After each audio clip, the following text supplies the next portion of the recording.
Olá, pessoal, e bem-vindos a mais um episódio de Eu Quero Ver o Filme. Eu, como sempre, sou seu apresentador, Rafael Coelho, e comigo hoje estão o Leonardo Wittmann. Olá, pessoal. E Alexandre Rossi. Bom dia, boa tarde, boa noite, ouvintes do Eu Quero Ver o Filme, a comunidade mais bela de Forks. Eu tinha que elogiar, fazia tempo que eu não elogiava o nosso público. Boa. Eu gostei dessa entrada. Eu preciso falar comunidade mais crepuscular ou comunidade mais vampiresca, mas bela de Forks. Eu gostei. Eu pulei a minha piada inicial de falar que o podcast é alguma coisa, ou é melhor, ou é maior, porque todas as piadas que eu consegui pensar em relação a Crepúsculo e vampiros são não próprias para o horário, e como a gente tá gravando de manhã, é menos própria para o horário ainda, então eu tive que me segurar. Eu fiz uma apresentação enxuta ali. Tá certo. Mas e aí, gente? Como é que vocês estão? Como é que tem acontecido essa semana de vocês? Eu vou bater na mesa toda vez que eu falar agora, pra dar ênfase. Mas o que vocês têm visto de interessante? Eu desde o ano passado eu sempre anoto os filmes que eu assisto, né? Tem uma lista, assim, de todos os filmes que eu assisti. Mas daí chega na hora do podcast eu sempre me esqueço. Mas é só puxar a lista? Vai ser uma coisa... Pode ser. Vai ser uma coisa bem óbvia. Mas uma das coisas que eu assisti, que todo mundo deve estar assistindo, inclusive vocês, foi o primeiro episódio da segunda temporada de The Last of Us. Eu assisti Cara, também. A primeira temporada eu achei ok. Eu achei boa pra ok. Tem episódio aqui no canal. Ouçam lá o episódio da primeira temporada. Esse primeiro episódio da segunda eu achei muito bom. Sério? Muito bom. Eu achei muito bom, cara. Um episódio em que nada acontece? Como assim, cara? Não, acontece bastante coisa. Tem uma criação de tensão ali e tudo. É. Mas enfim, já que o Rafael desvalorizou a minha opinião... Não desvalorizei sua opinião, desvalorizei o episódio. Tua opinião é válida, o episódio é... Joel na terapia. O que... Ah, tá legal aquela cena, Rafael. É que eu acho que eu tava um pouco acostumado com essa última temporada do White Lotus, que terminou muito bem, mas eu achei a série em si um pouco devagar. Então acho que qualquer coisa que tem um pouquinho mais de andar, assim, de ímpeto, eu já me dá uma sensação mais de que coisa aconteceram, que foi o caso do primeiro episódio do Last of Us. Mas enfim, é isso que eu assisti. Eu também assisti pela primeira vez, há uns dias atrás, o Quase Famosos, do Cameron Crowe. Esse filme eu nunca consegui terminar de ver. Quando eu vi, ele me irritou tanto que eu não consegui continuar. Sério? Eu não lembro por quê, faz muito tempo isso. Eu gostei. Essa é a minha opinião, gostei. É um filme super bem falado e assim, eu tenho vontade de dar uma segunda chance pra esse filme. Porque eu talvez estava com a cabeça em outro lugar, não sei. Julgo que minha rejeição a esse filme foi muito mais culpa minha do que do filme mesmo. Sim. Mas é isso. Mas só voltando ali rapidinho do Last of Us, que eu fico feliz, na verdade, que alguém que não tem contexto dos jogos, você não tem contexto nenhum dos jogos, né? Não. Esteja gostando, assim, porque pra mim não é nem questão de saber o que acontece nos jogos que mude, mas é legal que faça sentido pra quem não jogou os jogos, isso que eu quero dizer. Porque tem uma série de cenas nesse episódio que eu sei como elas se encaixam, eu sei o que elas significam pra história, que eu fiquei imaginando depois, quem não conhece, será que isso vai fazer sentido agora? Pra um episódio standalone, assim, por enquanto, já que não tem um segundo, né? Eles fazem esse lançamento burro e antiquado de um episódio por semana, que eu detesto. Maravilhoso. É maravilhoso. Detesto. Eu adoro isso. Maravilhoso. Eu prefiro que largue a temporada inteira e eu vá me virando. Mas enfim, outra coisa que eu tenho... Cara, eu peguei bronca nessa... A primeira temporada eu achei ela fantástica, que é a atriz Bella Ramsey. E eu vou antecipar aqui, eu acho que a gente vai fazer um episódio dessa segunda temporada também, eu gostaria. Mas eu vou antecipar aqui rapidinho que, cara, o pulo temporal que essa segunda temporada tem... E aí não é culpa da atriz, porque, enfim, ela tem a cara que tem o aspecto que tem. Ela pra mim não vende a idade que a personagem deveria ter, e sequer o aspecto que a personagem tem no jogo, que é 5 anos mais velha, já é uma adolescente de 19 anos. A Bella Ramsey eu sei que tem mais de 19 anos, porém ela parece menos, bem menos. E daí as coisas que a Ellie faz já nesse primeiro episódio já fica um pouco ok, parece que as outras pessoas estão exagerando. Sei lá, pareceu meio falso, assim. Cara, E é uma crítica estranha de fazer, eu sei. Mas é verdade, ela tem cara de criança e é que nem se tu pegar o Elijah Wood e botar no papel do Brad Pitt, assim. Cara, eu acho que ela convence muito mais com uma guria de 19 hoje do que na primeira temporada com uma de 15. Sinceramente, eu acho. Eu achei ela perfeita pra primeira temporada. Eu achei que pra segunda temporada eles tinham que ter feito um recasting. O Pedro Pascal que... Eles deram um envelhecido no Pedro Pascal que eu acho que funcionou bem, assim. Não, eles deram aquele pozinho branco no cabelo pra ele ficar com o cabelo branco. Brega no último. No rosto. De cabelo lambido. Isso é uma vontade. Isso é uma vontade tua, Rafael. Isso é uma vontade tua. Tá com uma vontade. Talvez. Mas aí eu peguei essa... Diga. Eu ia dizer que eu tô na expectativa justamente por isso que o Rafael falou. Da perspectiva dos games, né? Do contexto, de ter o contexto dos games, porque pra mim vai ser uma experiência interessante, porque eu tinha todo o contexto do primeiro jogo, que eu acabei o jogo, joguei até o final. Inclusive foi uma experiência bem legal, assim. Eu e meu irmão, a gente acabou o jogo, se divertiu um monte, a história do jogo me pegou muito. E muitas vezes eles, na primeira temporada, eles conseguem reproduzir bem, inclusive usando o elenco do jogo, né? Parte do elenco do jogo, em alguns momentos ali. Não, na verdade acho que tem uma atriz só. Não, tem o Joey e a Ellie aparecem na série. Não como o Joey e a Ellie, mas a atriz que faz a Ellie no jogo faz a mãe da Ellie na série. E o ator que faz o Joel é um cara que encontra eles e conversa com eles num galpão no penúltimo episódio, o último episódio, não me lembro agora. Sim, mas eu tinha todo o contexto. Daí, pra essa segunda temporada eu não vou ter, porque eu não joguei o segundo jogo. Daí eu quero ver como é que eu vou compreender, como é que vai ser pra mim assistir. E acho que ontem mesmo eu vi uma notícia de que eles estão cogitando chamar a Bella Ramsey pra fazer o terceiro jogo. Pra, atuar no terceiro jogo. Né? Rafael não sei se é confirmado. Não sei se é confirmado. No jogo não vai fazer diferença.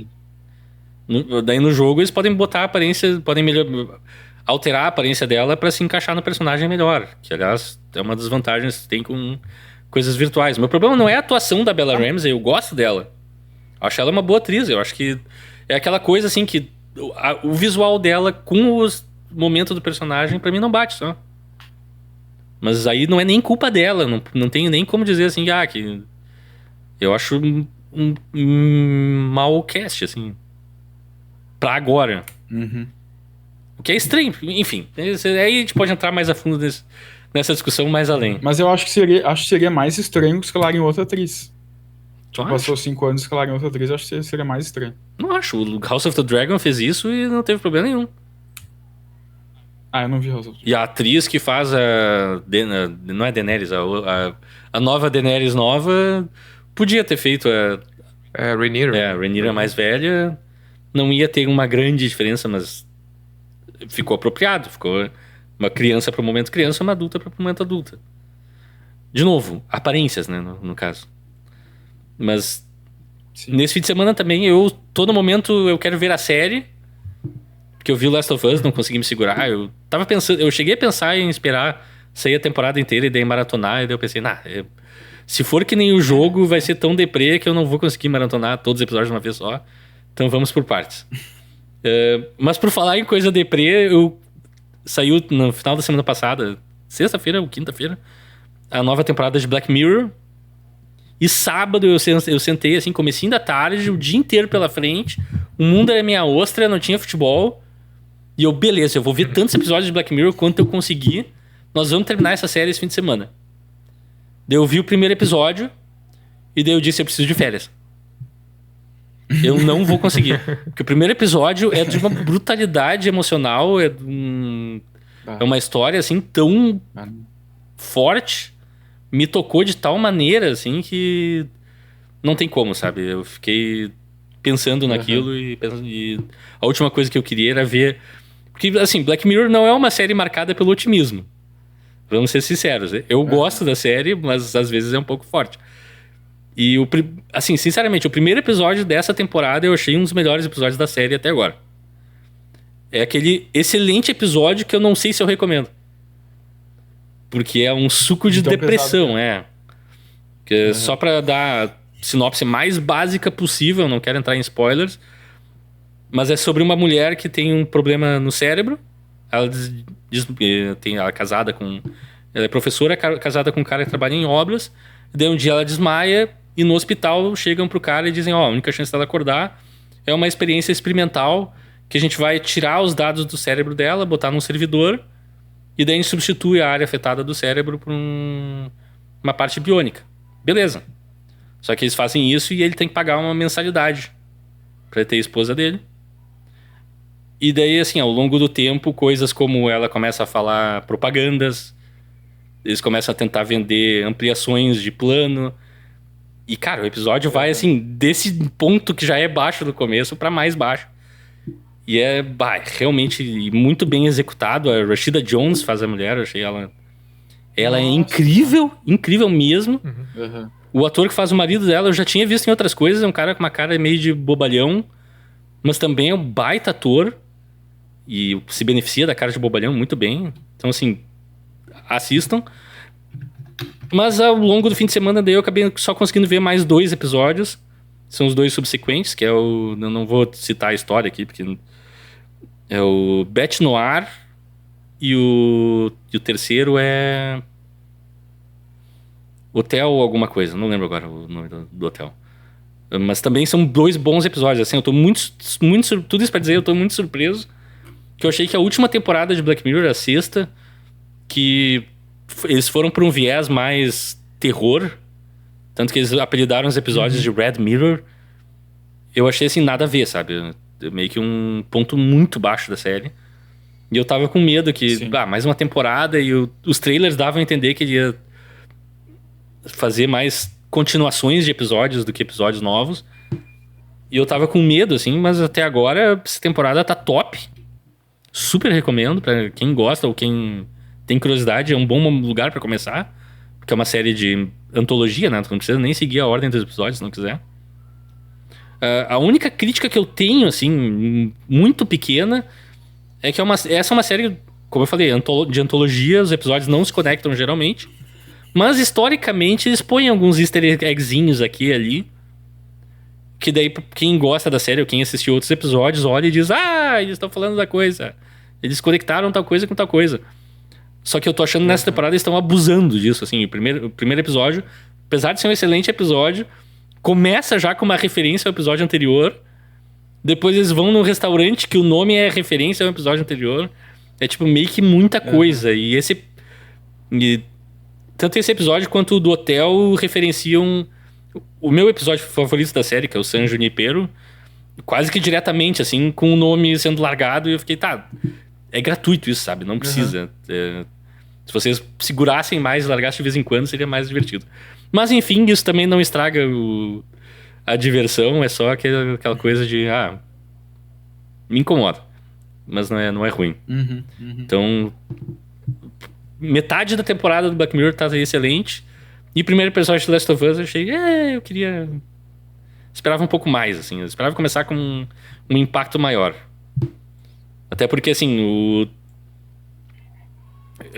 vou voltar pro Last of Us, mas enfim. No formato jogo, tu começar de uma maneira lenta, dosada, introduzir os personagens num outro contexto, coisa e tal, é ok, porque tu sabe que a pessoa vai jogar aquilo por 40 horas. Sabe? Numa série de 8 episódios, como vai ser essa, ou 8 ou 9, enfim, a duração que as séries têm hoje em dia, que eu acho curtas, tu dedicar um episódio inteiro sem ter um momento de algo aconteceu, nem que seja um flashback, nem que seja uma coisa fora de contexto, só pra acontecer alguma coisa de empolgante ou pra prender a atenção, assim, eu acho meio perigoso, sabe? Não gosto. Mas aí também vai de gosto, eu acho, não sei. Eu tenho aquela bronca, né? Não sei se vocês conhecem o meme do Drácula surfista. Não. Tá, é que saiu um meme, alguém postou no Twitter, é uma postagem genial, dizendo que antigamente, como as séries funcionavam, uma série chamada O Drácula Surfista, tu teria 22 episódios semanais do Drácula surfando e vivendo aventuras toda semana. Sim. Hoje em dia, uma série chamada Drácula Surfista são 8 episódios de 2 horas de duração do Drácula explicando como ele aprende a surfar, e só no último episódio ele pega uma onda por 10 minutos. Cara, isso é uma coisa... Eu entendo muito o que tá falando, e isso é uma coisa que eu acho, pra mim, acontece muito, assim. Tem muitas séries que, tipo, vão nessa toada. Inclusive, tem séries que tem 8 episódios que eu até acho que poderiam ter menos, na real.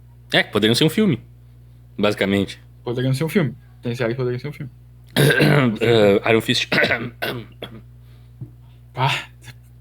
Poderia não ser um filme também, né? Mas por falar em Drácula surfista, nós vamos cortar o surfista e só ficar com... Calma. O Alexandre não falou que ele assistiu. Eu não falei, eu sou subjugado nesse podcast aqui. Ninguém se importa comigo. Tô brincando. A gente se estendeu tanto que eu acabei esquecendo, desculpa. Virou quase um podcast paralelo sobre The Last of Us. Pois é, dá vontade de cortar isso e guardar para um episódio mais além. Eu já tô cansado, inclusive. Eu quero que o episódio termine logo. Não te preocupa, vai ter hora extra hoje. Tá. Não, eu só queria destacar uma coisa que eu vi durante essa semana, que foi uma coisa que eu revi, porque, cara, é um filme que ficou na minha cabeça e eu acho que é um dos filmes mais, assim, subjugados, assim, meio subestimados, é a palavra melhor. O Poderoso Chefão. Últimos anos, assim. Não, que é um filme que se chama Boa Sorte, Léo Grande. Nunca ouvi falar. É um filme que pouquíssimas pessoas falam sobre ele. Quer dizer, eu sou amigo do Léo Grande, mas fora isso... Grande Léo. Que é um filme com a Emma Thompson e com Daryl McCormack, e ele se passa quase inteiro num quarto de hotel. E é sobre dirigido pela Sophie Hyde. Sophie Hyde é o nome da diretora. É sobre uma mulher eu não sei que idade ela tem, mas ela deve ter uns 60, 70, uns 60 e poucos anos, eu acho. E ela é uma viúva aposentada e ela contrata um jovem garoto de programa, que é o Léo Grande, pra ter uma noite com ele, meio que de autodescoberta, porque ela meio que viveu a vida toda dela num relacionamento meio sem graça, assim, né? Meio sem muitas emoções, digamos assim. E aí ela quer simplesmente viver coisas que para muitas pessoas são triviais ou simples no sexo. E aí ela vira meio que uma jornada mesmo de autodescobrimento, e eles vão tendo uma troca ali. E, por exemplo, ela nunca teve... eu já vou dar muitas informações do filme, mas eu não quero dar tantas informações, mas tipo, é isso. Eu não quero me estender demais para não dar spoilers também. Mas acho que já deu para entender o clima, e a atuação da Emma Thompson, assim, é maravilhosa. Eu acho ela maravilhosa, assim, eu acho ela uma das grandes atrizes. Sim. Eu gosto dela também. Eu acho ela boa também. E o filme é extremamente sensível, assim. Eu achei, assim, é muito bom, vale muito a pena ser assistido. Eu acho que ele tá na Netflix e na Globoplay ou Telecine, né, pra assistir. Então, recomendo fortemente. Léo Grande. Se vocês querem descobrir o quão grande é o Léo, tá lá. Aí eu fiquei me segurando pra não falar nada, cara. Desculpa. Foi mal. A quinta série aqui é forte. Vai, o tio do churrasco. Mas vocês já ouviram falar... Vocês já ouviram falar do meme do Drácula surfista? Por falar em Drácula surfista, nós vamos cortar o surfismo. E vamos ficar só com o vampiro hoje. Porque a gente tá aqui pra falar do filme Crepúsculo, na verdade. A gente tá 1 hora falando. Mas o episódio começa agora. Aviso, a gente vai falar de spoilers do filme inteiro. Se tu vive embaixo de uma pedra e não viu Crepúsculo, vai lá ver. Ou se tu não te importa em ver o filme, fica ouvindo a nossa discussão, que eu acho que vai valer a pena hoje, especificamente. Será? Espero que sim. Crepúsculo, que saiu em 2008, mesmo ano do Cavaleiro das Trevas. E que o Homem de Ferro, parte 1. E que o box de DVD do Akira, que eu comprei no mesmo ano, que se destaca por vir com um rip de VHS em DVD. Então, se quiser ver o filme em qualidade de VHS num DVD, tu pode. Eu tenho que achar essa versão do Akira, inclusive. Mas, enfim. Dirigido pela Catherine Hardwicke, que já vem... Antes ela dirigiu o filme 13, ou Aos 13, algo assim. Aos 13. O Dogtown, Não o documentário Dogtown, o filme ficção do Dogtown. E posteriormente ao Crepúsculo, ela dirigiu aquele filme da Chapeuzinho Vermelho.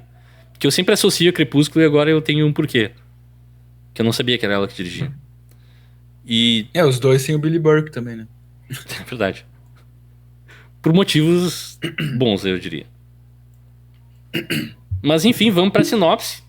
Bella, uma garota normal, 100% normal, se muda do Arizona para a pequena... Um pouco emo. Se muda do Arizona para a pequena chuvosa de cidade fora... Se muda do Arizona para a pequena e chuvosa cidade Forks, Washington, ponto. Onde ela se sente imediatamente deslocada dentre tantas pessoas banais e sem graça no seu colégio. Tipo a Anna Kendrick. Anna Kendrick é considerada uma pessoa normal e banal nesse filme. Lidem com isso. Exceto pelos misteriosos Cullen, uma família esquisitona que frequenta seu mesmo colégio. E parece um pouco incestuosa e esquisita. Em especial Edward, que inicialmente age como se ela causasse um enjoo. Ponto final. Após momentos extremamente desconfortáveis, e ele salvar ela como um super-herói de um carro e de uma gangue de tarados, eles acabam se apaixonando. Mas Bella descobre a terrível verdade. Ele é um vampiro! Daí, entre parênteses, sua família também, mas nada tema. São vampiros veganos. Ao mesmo tempo, acontecem assassinatos nos arredores da cidade, investigados pelo Charlie, o Billy Burke esse, que é o pai da Bella. Pai da Bella. Ela obviamente não liga A com B ou não se importa. Eu conheço vampiros. Tem gente morrendo atacadas por animais. Não tem nada a ver. É impossível que tenha algo a ver uma coisa com a outra. Ao ir jogar beisebol com os Cullens, durante uma tempestade ouvindo Muse, que data o filme assim impressionantemente. Eu que já fui um fã de Muse, mas, né, 2008 a 2025, muita coisa mudou. Tu não é mais fã de Muse? Não, eles ficaram chatos pra burro. Eu gosto das músicas antigas ainda. Não me entenda mal, eu não desdenho as coisas que eu gostei. Mas recentemente eles estão chatos. Ao ir jogar beisebol com os Cullens, Bella é ameaçada pelo psicótico James, que após um grande plano de Bella de brigar com o pai e fugir da cidade, ela acaba raptada e mordida por James. À beira da morte, Carlisle, o pai dos Cullen, diz que ela tem apenas segundos de vida. E Edward chupa ela. Digo, o veneno que transformaria ela em vampiro e salva ela.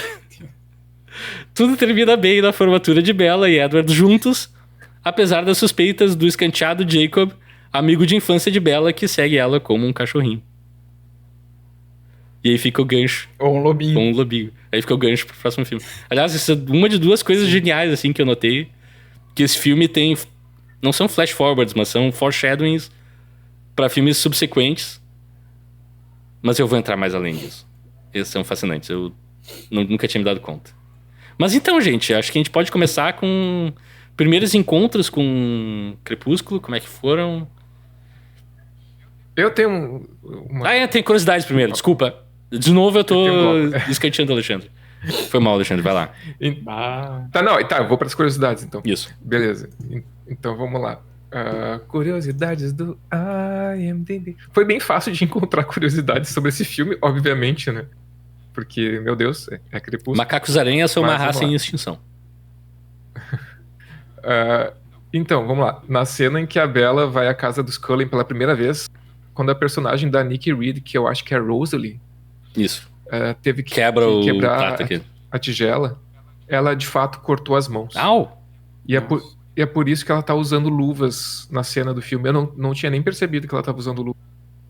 Mas ela... Provavelmente um dos takes aconteceu isso. Vampiro e usar luva, pra mim, não tem nada de anormal aí. Passa. E... Tá. O Robert Pattinson realmente toca o piano na cena em que o Edward tá tocando Bella's Lullaby, que é o nome da música.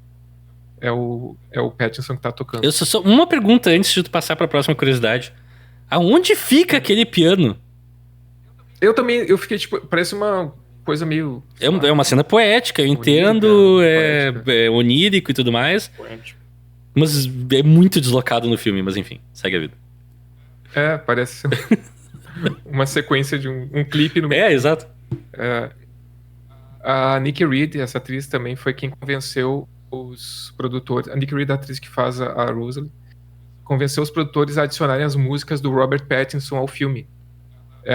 Secretamente, ela começou a gravar ele no laptop dela, enquanto ele cantava e tocava violão nos intervalos das filmagens. Aí ela levou esses vídeos que ela gravou pro diretor e os produtores, que gostaram, se apaixonaram pelas músicas. E daí eles perguntaram pro Pattinson se ele podia gravar alguma das músicas para trilha sonora. Ele aceitou com relutância. Então, eu não sabia disso, mas tem algumas músicas provavelmente que são do Robert Pattinson. No trilha sonora oficial do filme, ele divide billing com Paramores, Linkin Parks e Robert Pattinson. É legal. E são boas músicas. Antes de escalar o elenco. Eu gosto, sim, depois a gente vai chegar lá, né? Mas eu acho que talvez uma das melhores coisas do filme seja a trilha sonora. Antes de escalar o elenco, o Robert Pattinson nunca tinha ouvido falar do romance Crepúsculo. Ele só compareceu ao teste porque o agente americano dele convenceu e porque ele gostou da atuação da Kristen Stewart em Into the Wild? Na Natureza Selvagem. Na Natureza Selvagem, de 2007. E a vocalista do Paramore, Hayley Williams, era uma grande fã dos livros e escreveu uma música só pro filme, que a Catherine Hardwicke adorou. Que é a música Decode, aliás, que é maravilhosa. Eu ouço até hoje. Pois é, mas essa música não tá nesse filme, né? Tá no CD da trilha sonora. Tem 2 músicas do Paramore na trilha sonora. Mas elas não tocam no filme. Tá no filme? Não. Elas não tocam no filme. A música do Linkin Park não toca no filme também. Mas nos outros filmes toca, né? Paramore. Acho que não. Acho que não. Que coisa.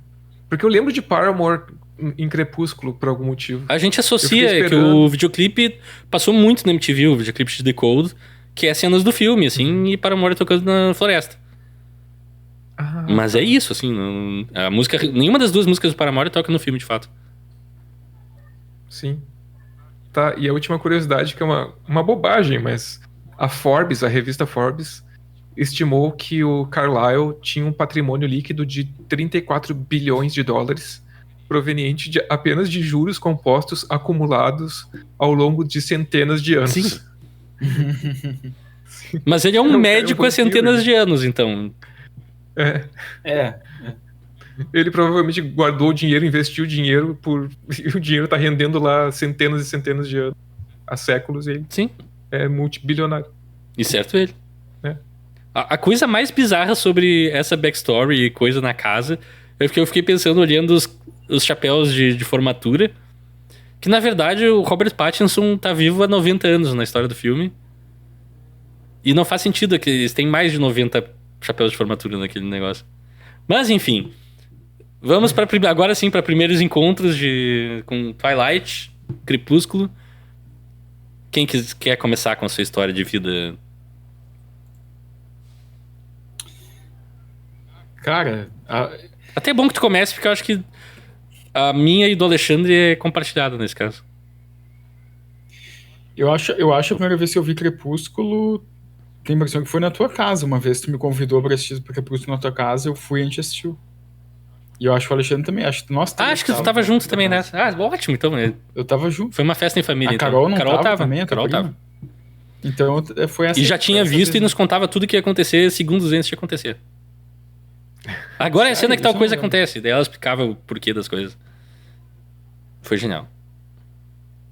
Assim, eu vou dizer que eu me lembro do momento, não me lembro tanto do filme na época, mas causou um precedente que depois a gente foi ver. Tem coisas na vida que a gente não consegue explicar, né? Mas que depois disso a gente foi ver todos os filmes no cinema. Eu, pelo menos, a gente foi ver. Eu e o Leonardo fomos só os dois juntos ver o Lua Nova, que é uma história para outro podcast, mas foi uma experiência genial. Uma das melhores experiências da minha vida. Foi. Compartilhadas com o Leonardo. Até a mãe dele tirou sarro da gente, tá? Só pra... Sério? Sim. Eu não me lembro disso. Ela fez comentários, não maldosos, mas engraçados.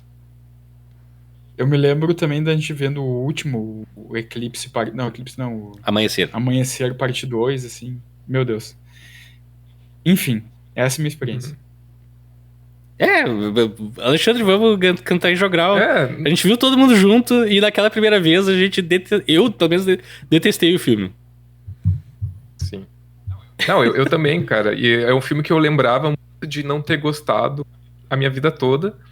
E eu revisitei ele algumas vezes, assim, vi em casa. Nem sei quantas vezes eu vi esse filme, mas foram algumas. E recentemente... Mas completo? Completo. Bah. Mas é que acho que 1 ou 2 anos atrás, eu gravei um vídeo pro meu canal. Eu tenho um canal de ASMR sobre cinema, aliás. Se inscrevam lá, Rossi ASMR. E eu gravei um vídeo sobre esse filme, porque eu queria ver se a minha impressão continuava a mesma naquele momento. E por que eu não gostava do filme e tal. Daí eu lembro que eu assisti e eu continuei não gostando do filme. Só que dessa vez, cara, especificamente dessa vez que eu assisti pro podcast, o filme foi a vez que ele menos me incomodou, assim, porque eu acho que eu tava tão disposto, assim, eu tava tão disposto a relevar certas coisas que eu já sabia que eu odiava no filme, tipo as atuações. What? Choque. Não, pode falar. Não tem condição, cara, não tem condição. Que tá, beleza, vou me deixar levar, assim.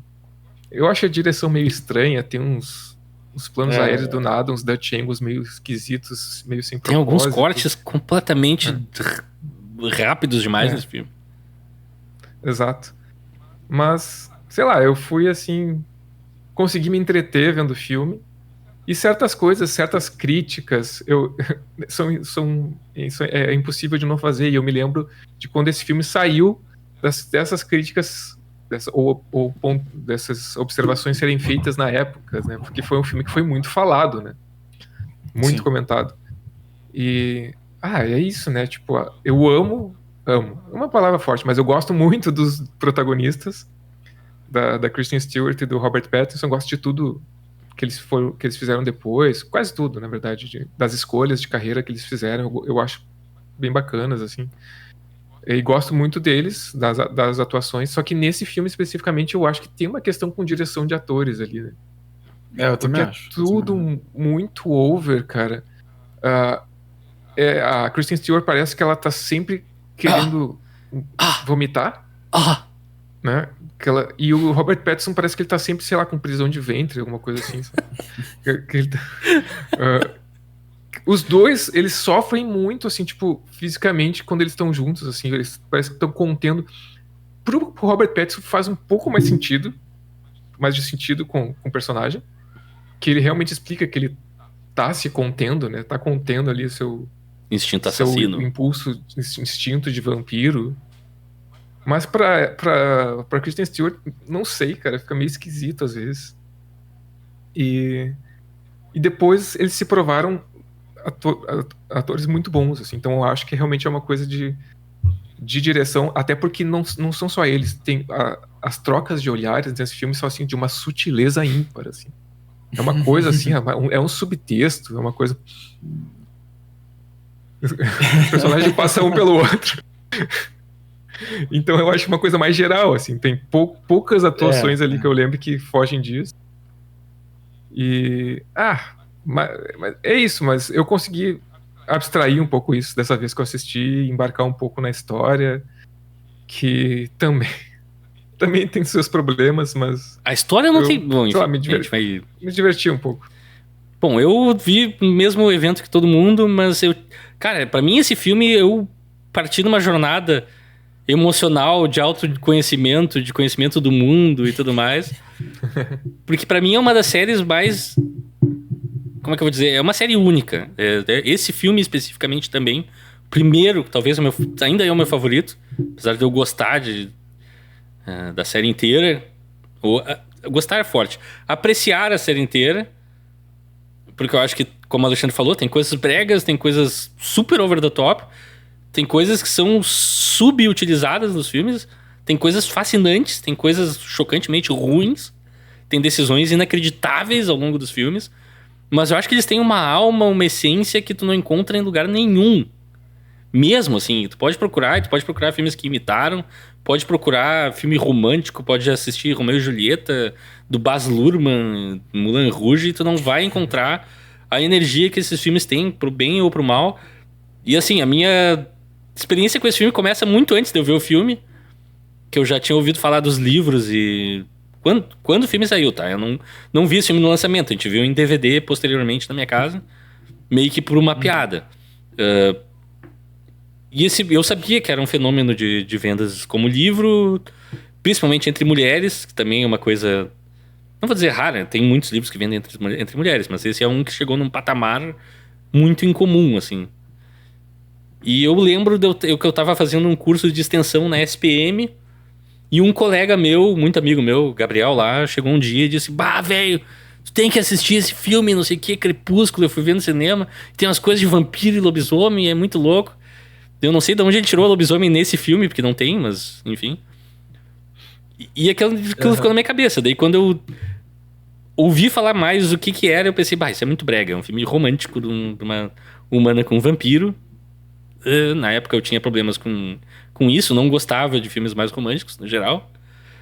E esse não se faz nenhum favores, né? Ele é super um filme romântico com coisas esdrúxulas. Mas a primeira vez que eu vi, eu lembro que eu fiquei muito chocado o quanto tempo de filme a gente passa em que nada acontece, basicamente. É a Bella passeando por Forks, conhecendo pessoas, conhecendo o Edward e nada, de fato, assim, acontecendo. De vez em quando a gente tem ali aquela pílula de alguém morre em algum lugar. Oh, não! Mas anyways, e o barzinho da cidade, e o diner da cidade. E o que a Bella acha de dirigir um carro. E ela ganha um carro, não sei o quê. E daí tudo que acontece de história nesse filme, de fato, assim, fora eles se conhecem e se apaixonam, que obviamente é importante, obviamente é isso que vende o filme, mas de plot mesmo é 30 minutos. E eu ontem... Que é mais pro final. Eu revendo o filme, tava prestando atenção no tempo justamente para ter na cabeça. Isso é exatamente assim, quando bate, faltando 30 minutos, bum, é plot, os vilões agora se revelam, tudo tem que acontecer... E é meio deslocado, assim. Fica um filme desequilibrado pra mim. Mas ao mesmo tempo tem seu charme. Ao longo do tempo, eu fui passando a apreciar esse tempo que o filme se dá. Eu não acho que ele faz o melhor uso desse tempo, tá? Eu não tô dizendo aqui que é um filme perfeito, nem nada assim. Não. Mas ele é interessante. Ele é, como eu falei, é único nesse sentido, assim. Não tem a outra... Eu não consigo ver outro filme e achar uma experiência... que me passe as mesmas sensações, assim. E eu gosto que ele vai pra algumas coisas corajosas mesmo. Os vampiros rastreiam as pessoas pelo cheiro. Nós temos pessoas botando jaquetas de outras pessoas e se esfregando em árvores. O quão absurdo e genial é isso? Eles têm que... Aquela cena que ela se esfrega na árvore, eu achei muito engraçado. Feito de uma maneira muito bizarra. E, cara, tem várias coisas nesse filme, assim, se parar pra pensar, ok, é bizarro o jeito que o Robert Pattinson reage a Bella na primeira vez que eles se encontram, porque ele parece que vai vomitar mesmo. Sim. Sim, é uma atuação muito forçada, porém, muito estranho. É muito estranho. Pega o texto do que eles têm que passar e tenta traduzir aquilo pra ações, é muito surreal e subjetivo, sabe? E a gente o tempo inteiro só tem o voice-over da Bella. Brega pra burro, por sinal. O jeito que ele é escrito. Mas enfim, pra passar a interioridade da personagem, que a única característica que ela tem é que ela é desastrada. Ponto. Mas enfim, eu já tô me expandindo. E aqui a gente já tá entrando na discussão do filme em si. Podemos ampliar. Eu fiquei pensando sobre a proposta do filme... E essa coisa brega que ele tem, né? Porque ele é um filme bem brega, sim, né? E ao mesmo tempo é um filme que, como a gente já falou, ele deu muito certo. Não precisa nem falar disso, né? Tipo, é óbvio, é Crepúsculo. E eu acho que ele captura um pouco o que faz ele também ser bem particular, assim, como o Rafael falou. Ele capturar um pouco dessa alma meio adolescente, total, né? Desse comportamento e traduzir isso em personagens, assim. Até essa proposta de exagero, do exagero nas reações, da paixão ser tão exagerada, tão repentina e tão, às vezes, não sei se inconsequente é a palavra certa, mas ficou famosa a crítica sobre aquela cena da floresta que a Bella fala pela primeira vez que ela sabe o que o Edward é, né? Fala! E aí aquela cena maravilhosa. Em voz alta. Say it. Vampire. E aí, só que daí depois o Edward fala, não, porque eu tenho vontade, eu já tive vontade de te matar. Eu, sei lá, eu matei pessoas, ele fala. Essa é a pele de um assassino! Exato. Nossa. E daí ela... E mesmo assim ela disse, eu não me importo. É. E é uma coisa meio assim, tipo... problemática, de certa forma. Sob certo aspecto, sim. Mas ao mesmo tempo Diga, fala. Depois eu acho que é um recurso do filme ali, do roteiro, também pra capturar essa coisa mais... tipo, esse é o amor da minha vida, mesmo que eu tenha conhecido agora e nada mais importa, eu quero ficar aqui pra sempre. Depois eles começam a dizer que ela tem que ir pra Jacksonville.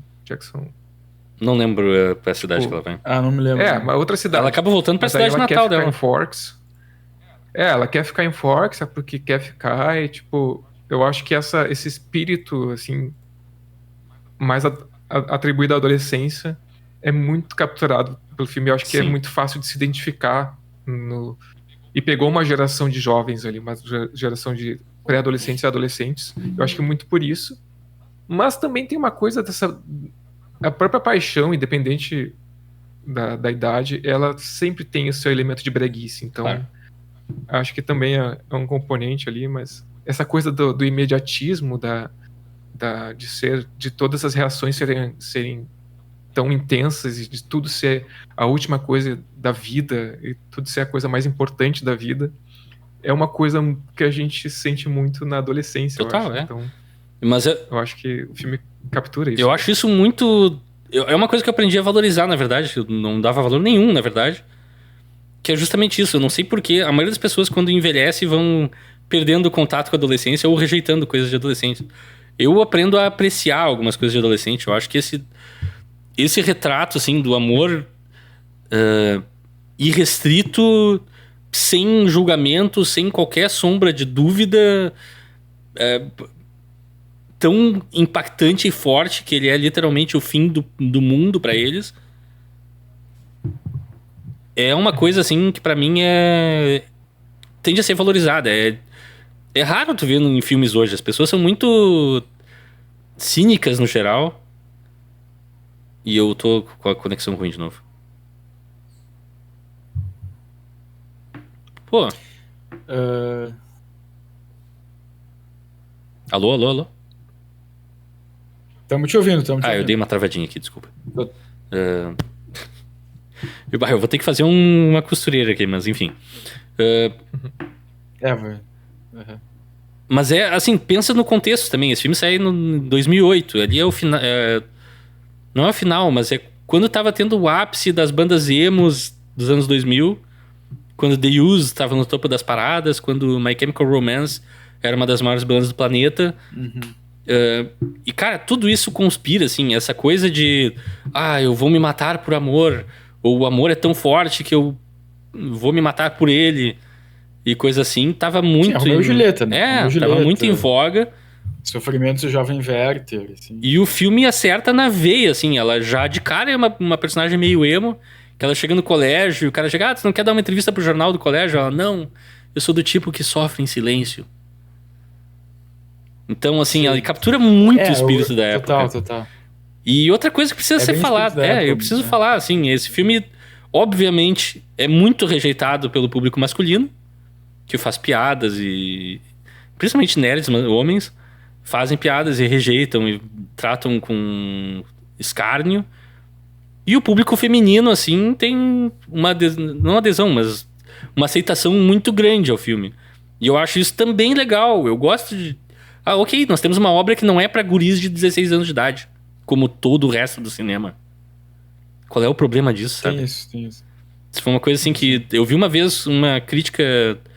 Cara, era uma guria no YouTube, tinha 19 anos na época, faz alguns anos já, que fez uma crítica revisitando o Crepúsculo sobre esse enfoque, assim, de como é uma obra para mulheres, não pede desculpas por isso, não faz concessões para um público masculino. Não, ele tá falando diretamente pro público que ele quer falar. E, cara, isso é muito valorizado e tem que ter mais. Tu tava falando dessa questão das pessoas que, quando a gente envelhece... Não, envelhecem, de maneira geral, assim, como tu citou, que começam a olhar de uma forma diferente para a adolescência e ter um certo afastamento e tal. Eu penso um tanto sobre isso e essas histórias, assim, de amor irrestrito, de pessoas que se jogam num relacionamento, de certa forma, eu penso que isso é uma coragem, assim, também, né? Tipo, porque ao longo dos tempos, muitas vezes a gente vai sofrendo frustrações, né? Sofrendo, sei lá, tendo receio de coisas que a gente já experienciou, e aí a gente muitas vezes fica com o pé atrás de, não posso me jogar de cabeça, e se eu me frustrar, e se der alguma coisa errada. E é uma certa coragem que se tem nesse momento da vida, e que muitas vezes vai se perdendo, né? E é isso, tipo, frustrações acontecem, mas vai deixar de viver alguma coisa tão especial por causa disso? Então, eu concordo nesse sentido, assim, comecei, inclusive, a pensar mais sobre isso nos últimos tempos, do quanto... Eu acho que eu falei num dos episódios passados, talvez no Clube dos 5, sobre isso, que também é uma história sobre adolescentes. Sim. Sobre essa questão de como a gente olha para a adolescência e como a sociedade olha para os adolescentes, né? Com uma cobrança desmedida, seguida de um julgamento pelos atos que são muitas vezes são gerados por essa cobrança. Então é uma coisa meio injusta que se passa. Mas, sei lá, já tô saindo um pouco do filme falando mas acho que sobre coisas mais gerais. Acho que é importante e interessante. Inclusive, assim, pra mim, vendo hoje, é mais evidente do que era pra mim o personagem da Bella, como ela é uma personagem de alta inserção, né? É fácil fazer piada de que é uma personagem que não tem personalidade, que não sei o quê. Ela não é pra ter. Ela tá ali representando qualquer pessoa que esteja assistindo no filme e que se abra o suficiente pra entrar naquele papel e se ver ali. Eu acho que é muito mais esse propósito, assim. Ela foi escrita com esse propósito, né? De ser facilmente identificável, tipo, de conseguir se colocar no lugar dela com uma facilidade grande. Né? Outra coisa que eu acho interessante nesse filme é o quanto tudo gira na volta das emoções dela, de novo, de uma maneira assim que pode ser até fácil. É fácil de parodiar, é fácil de ridicularizar, mas também é muito raro em filmes que, tipo, até os personagens secundários, todo mundo trata a Bella como se ela fosse a pessoa mais importante do mundo, assim. Sim. O tempo inteiro. Eu acho isso também interessante, assim. Tu ia falar alguma coisa, Leonardo? Eu te interrompi. Não, eu confesso que eu tô um pouco surpreso com o quanto vocês estão elogiando o filme. Não, mas não é questão de elogio, acho que é mais uma análise mesmo. Um pouco dos dois, assim. Mas não, é que eu acho que eu assim, a minha impressão do filme, eu fico mais do lado, assim, de a maneira com que os dois se apaixonam. Eu entendo que tem um pouco esse clima, assim, de um romance adolescente, um romance um pouco de cinema, de filme, digamos assim. Sim. Mas eu confesso que em alguns momentos eu pensando no filme, né, pensando no filme sozinho, assim, eu acho algo um pouco repentino, assim, sabe, um pouco forçado, assim. Eu não entendo muito, tipo, ok, eles têm ali uma certa... Ele, pelo menos, né, no começo, o Robert Pattinson, ele tem uma certa coisa de ele não querer se aproximar muito da Bella, e isso meio que o cheiro gera dela nela torna também... ele... Tenta ele. Mas isso gera nela também um mistério em relação a ele, e vice-versa, né? Mas eu acho mesmo, assim, um pouco brusco a maneira que essa relação é construída de muito rápida, assim, sabe? Muito intensa, de repente, assim. E por mais que seja um filme com vários elementos de fantasia, acho que ainda tem uma questão também de... que me esqueci a palavra, mas de... Como é que se diz? Bom... Realidade. Que eu acho também... Me causa um certo... não realidade, mas... O que ele tá querendo dizer de fato? Do mormonismo? Verossimilhança. Mormonismo. Não, que tipo, isso assim, sabe? Dela.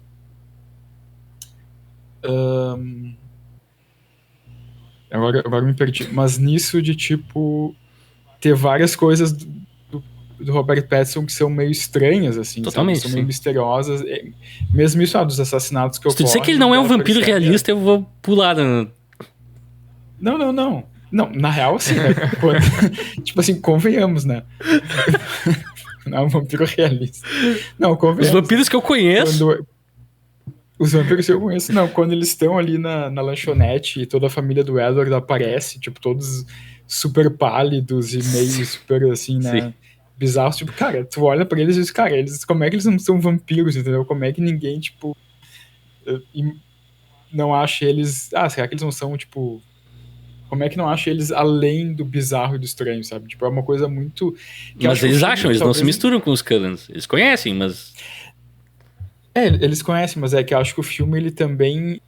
acho que ele pesa um pouco a mão, talvez, na aparência dele, sim, assim, sabe? Sim. Tipo, pesa demais, assim. Isso eu acho que talvez tenha sido um pouquinho além do tom, assim, né? Total. O próprio Robert Pattinson, ele tem uma cara maquiada de branca, assim, sabe? E eu acho que isso também conecta... A primeira vez que ele aparece no filme, eu não consigo não rir, sabe? É muito over the top. É muito over the top. Todos os vampiros ali, né? Os olhos castanhos super claros, assim, tipo... É muito... Tu vê que é uma coisa... É muito caricata, assim, né? Mas conectando um pouco com o que o Alexandre falou, eu acho que isso também... Pensando, sei lá, no Robert Pattinson e na Kristen Stewart ali em começo de carreira, né? De certa forma. Que eu inexperientes acho que, ainda, claramente. Inexperientes.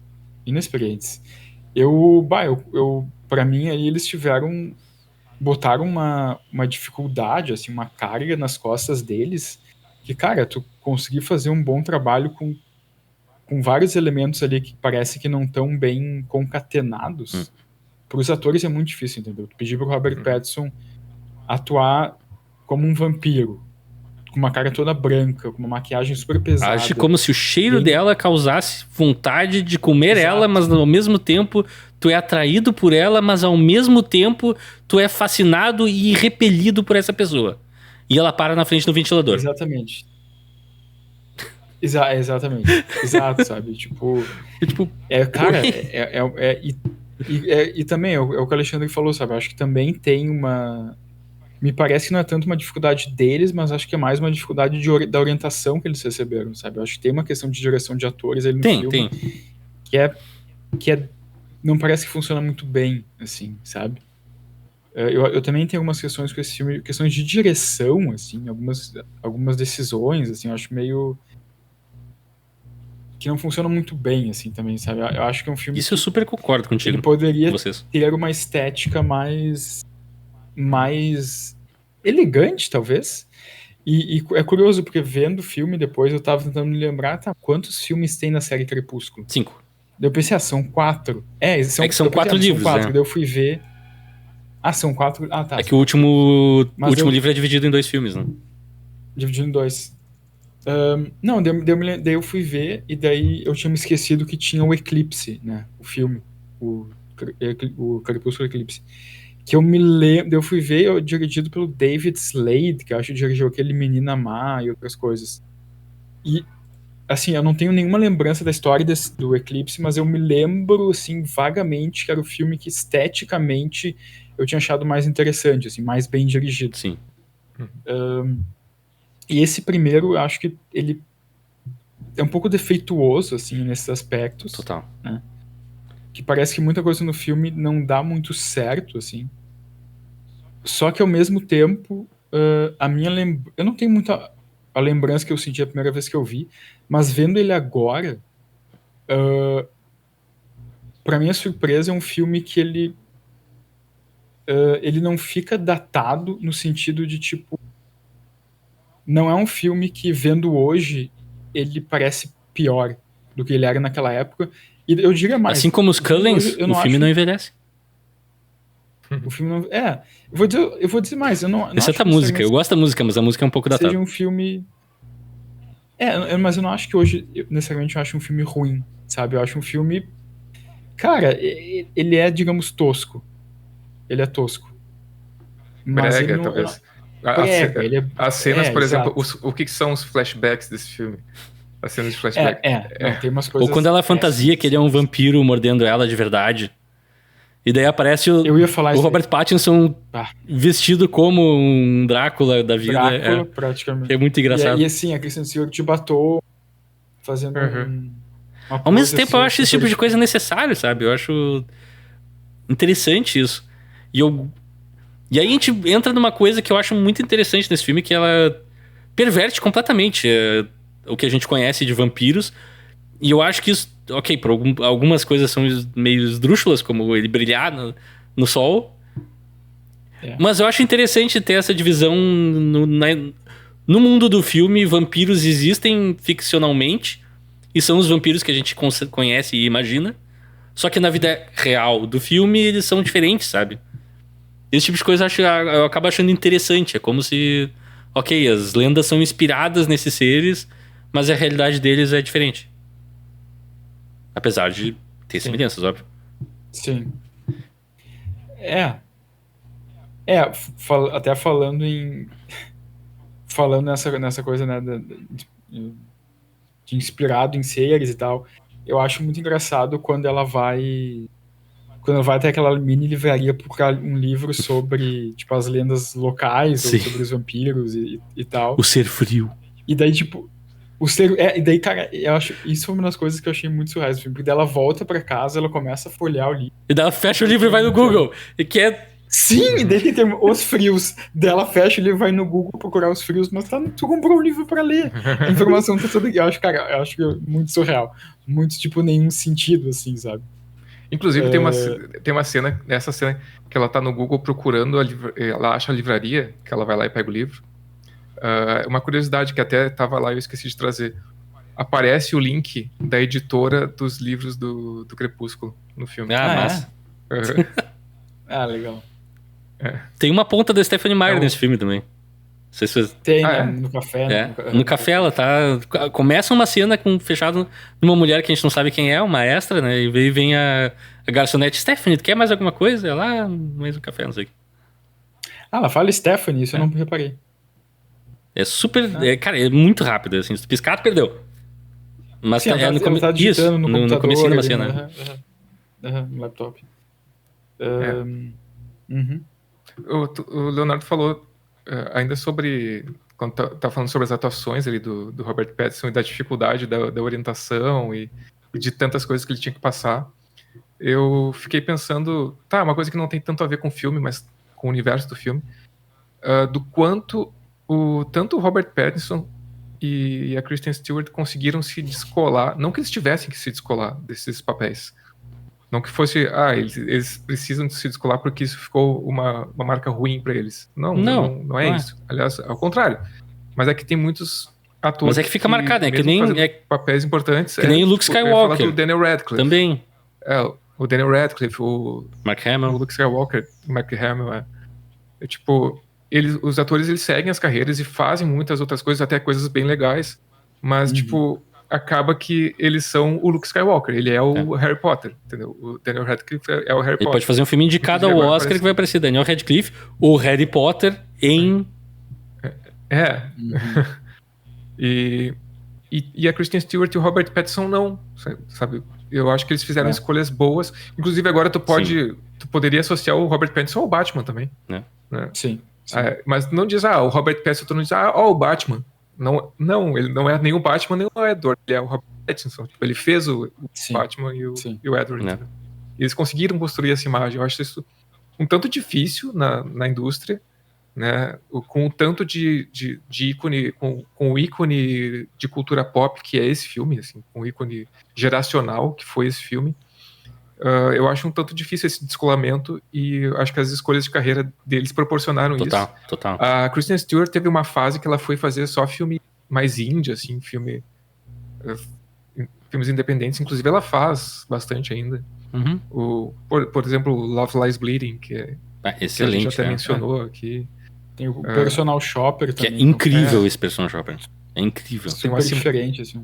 O Acima das Nuvens também que ela fez. Ela fez vários filmes mais alternativos. O remake das Panteras.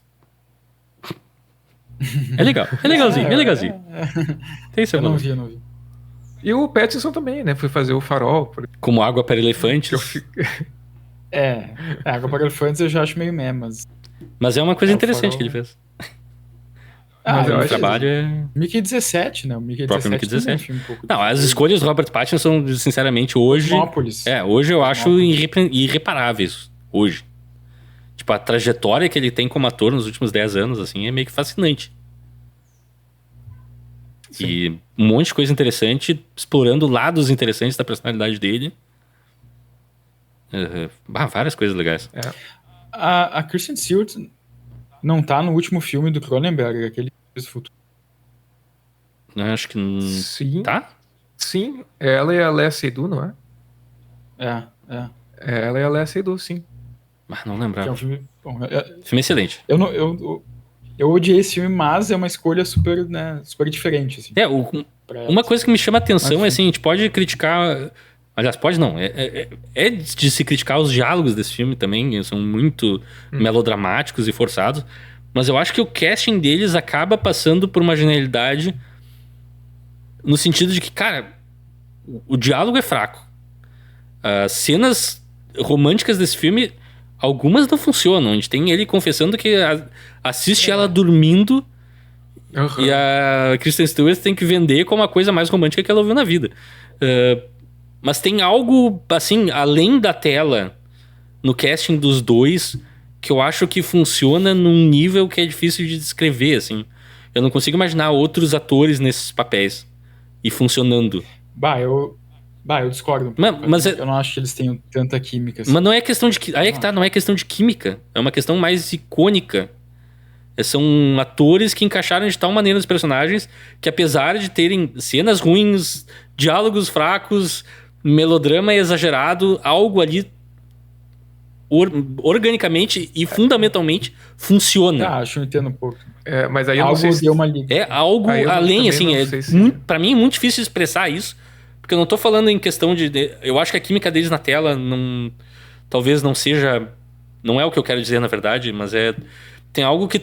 Eles, habitando esses personagens, tornam esses personagens icônicos e maiores do que a vida, assim. E isso torna o filme mais memorável do maiores do que a vida, olha. Não, é uma expressão, não tem nada a ver. Mas torna o filme mais memorável do que ele potencialmente seria com aquele roteiro, com aquele negócio. É uma coisa assim que eu... Mas tu não acha... Isso às vezes acontece. Tu não acha que é um olhar tipo, meio anacrônico? Porque... Talvez. Eu me explico. É que... Isso é fascinante também. Porque uma coisa é tu assistir o filme em 2008, né? Outra coisa é tu assistir o filme em 2025 com o olhar para esses personagens e esses atores, personagens, sabendo tudo que eles passaram depois, representaram. Né? Entendeu?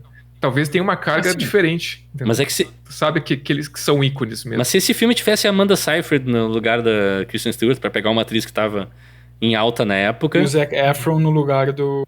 Eu acho que não seria o mesmo... Não seria uma coisa tão lembrada, sabe?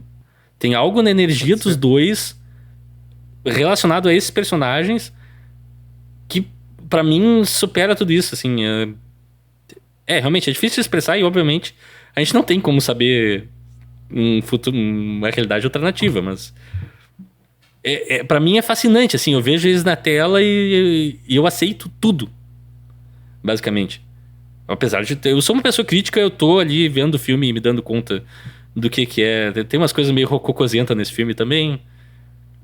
Umas balacas que desnecessárias, uma coisa e tal. Beleza, mas... sei lá, realmente é difícil de expressar, assim. É um filme que eu acho que também ele flui bem, assim. Eu não achei, tipo, truncado, sabe? Apesar de tudo, assim.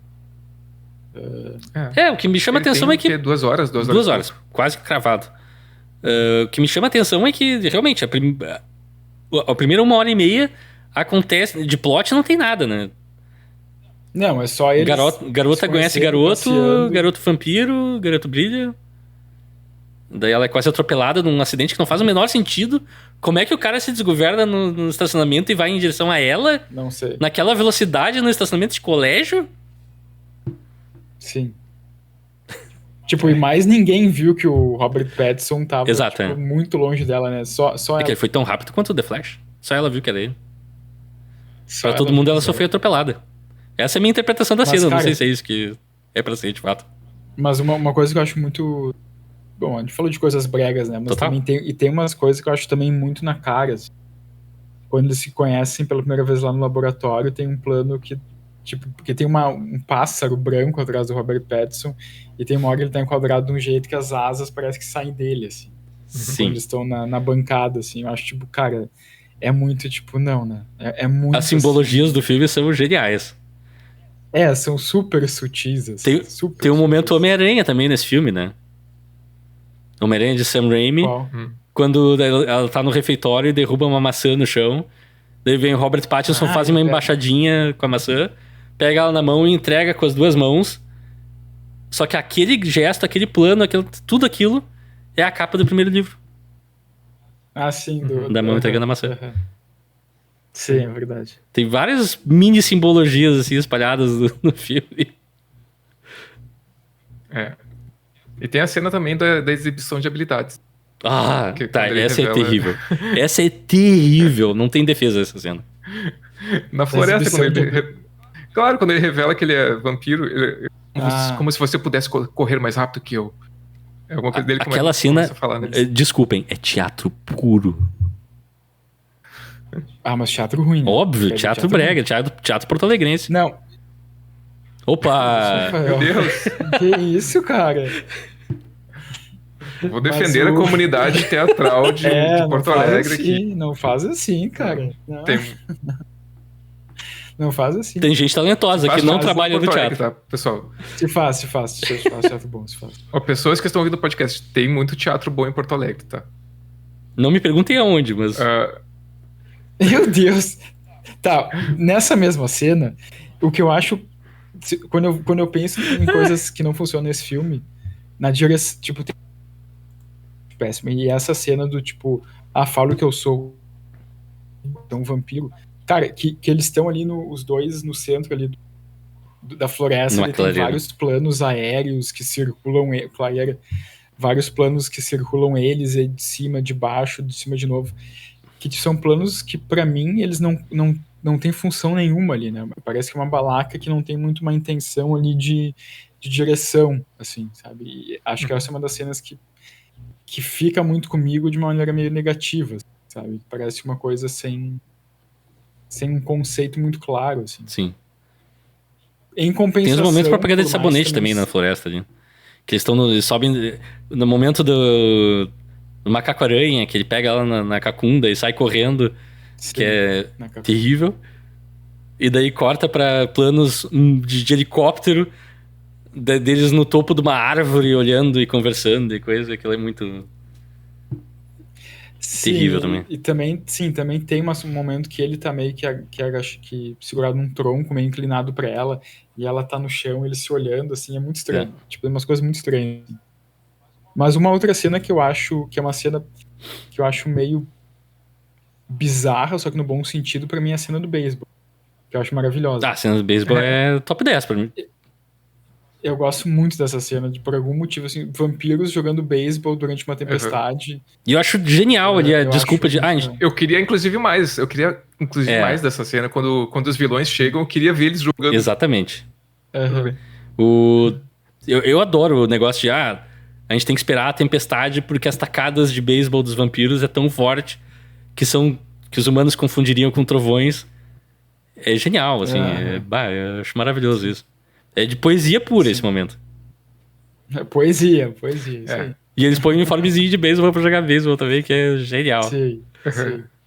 E eu preciso... É massa, a primeira cena já, o primeiro momento eu acho muito massa que, tipo, eles dão uma atacada lá pro meio das florestas e dizem, isso aí, a Bella disse, isso é um home run, né?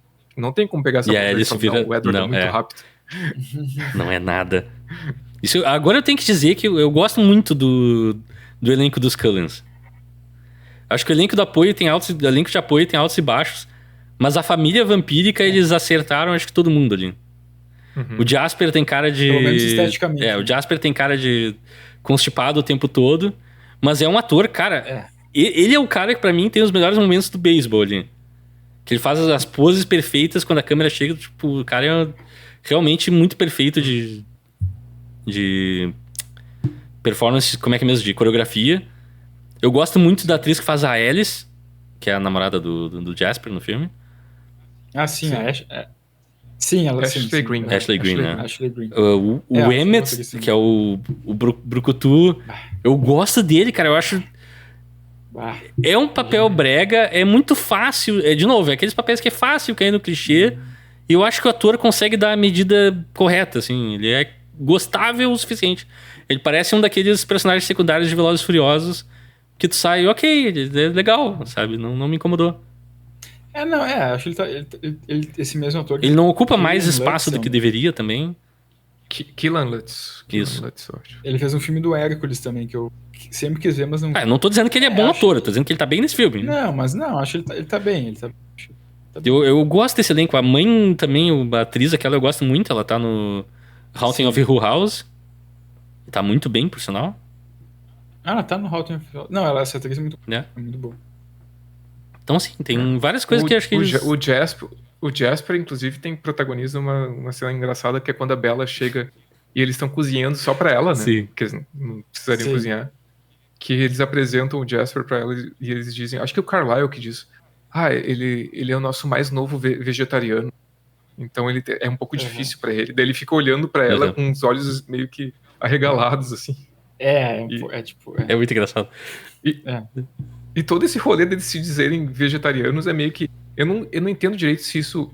Eles levam a sério isso ou eles levam uma piada. Eles levam a sério. Não, eles levam a sério. É que eles se dizem vegetarianos porque eles só comem animais. Tipo, eles só comem o sangue de animais, então eles são vegetarianos. Não faz muito sentido. É que é o equivalente a um ser humano. É que eles têm que consumir sangue de alguma espécie. Mas como o Edward fala no filme, é como se um humano se alimentasse só de tofu. Só de tofu. Tu consegue sobreviver, tem substância e coisa e tal, mas tu não tá satisfeito nunca. Nunca comeu aquela refeição que tu sai, comi. Tu nunca abre a fivela do cinto pra dar espaço. Mas uma coisa que também me causa um pouco de estranheza no filme é a relação da Bella com a mãe dela. Porque talvez ele não tenha entendido isso. São horríveis essas cenas. Pra mim, podia deletar tudo do filme. Não, eu não acho as cenas ruins, mas é que no começo do filme, talvez, e de novo, eu talvez não tenha entendido isso direito, mas eu não entendo muito porque que ela sai da cidade da mãe pra ir morar com o pai em Forks. Porque dá a entender que, tipo, ela tá com algum problema de relacionamento com a mãe. E daí, mais tarde, ela comenta com o Edward que, tipo, eu e minha mãe, a gente ficava... O marido da minha mãe, meu padrasto, viaja muito, aí ficava só eu e minha mãe em casa, e a minha mãe ficava triste com isso, por isso que eu vim pra cá. Daí, dá a entender que a relação delas não funciona muito bem, só que daí sempre que elas se ligam, elas se dão muito bem, assim, elas são, tipo, muito amigas, assim. Tipo, elas conversam muito numa boa. Então, pra mim, é um pouco... Eu senti um pouco essa forçação de barra, assim. É que tipo, parece que tem uma explicação de um lado, mas as cenas dizem o oposto. Assim. A questão da relação das duas eu não tenho explicação nenhuma pra dar, mas a justificativa no começo do filme é que ela se casou com... Se casou não, tá tendo uma relação com um jogador de beisebol e que eles vão se mudar pra várias cidades e tal, e a Bella meio que não vai ter uma vida aceitável assim, então vai passar um tempo com o pai pra fazer o colégio ali em Forks e coisa e tal. A ideia acho que era terminar o ano letivo e voltar pra casa. É só que, claro, daí ela conhece o Edward e o romance se desenrola. Sim. É meio que esse o arranjo, assim. Mas aí a gente tem que abrir, pra mim, as cenas com a mãe eu acho detestáveis, sinceramente. E concordo com vocês, essa relação é completamente rabiscada no filme, e subentendida e subusada. E daí usam a mãe pra causar tensão a certa altura, quando ela é aparentemente abduzida por um vampiro, e como aquilo se justifica no mundo do filme, ninguém sabe. Tem toda uma questão ali que fica muito a ideia aparece no lugar onde ela fazia balé antes. Tipo, oi? Mas eu preciso abrir o capítulo agora do Charlie, que é o Billy Burke, que é a atuação talvez mais humana desse filme. Eu ia falar isso.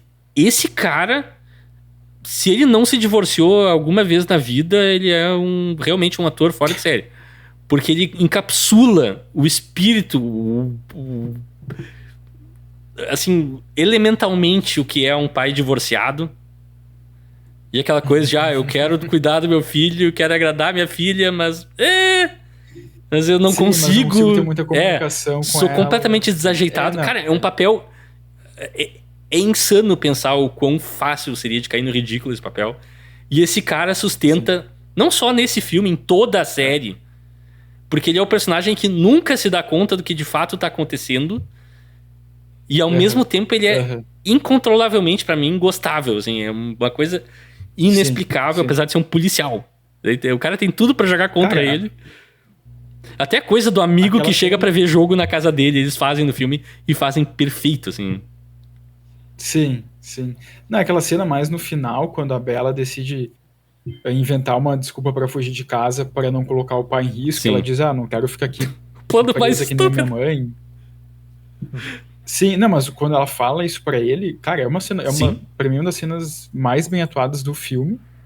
E a reação dele é muito boa, cara. A reação dele, tu vê que é uma reação muito bem atuada, assim, muito genuína, né? Aí é que tá o que o Rafael falou sobre, ele parece a atuação mais humana.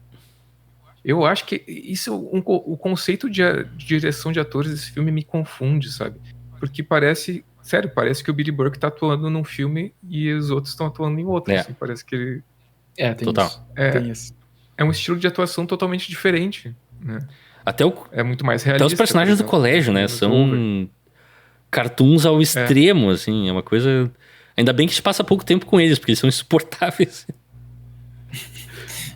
Muito. Aquele guri que chama a Bella pro baile no começo lá. Aquilo lá chatérrimo.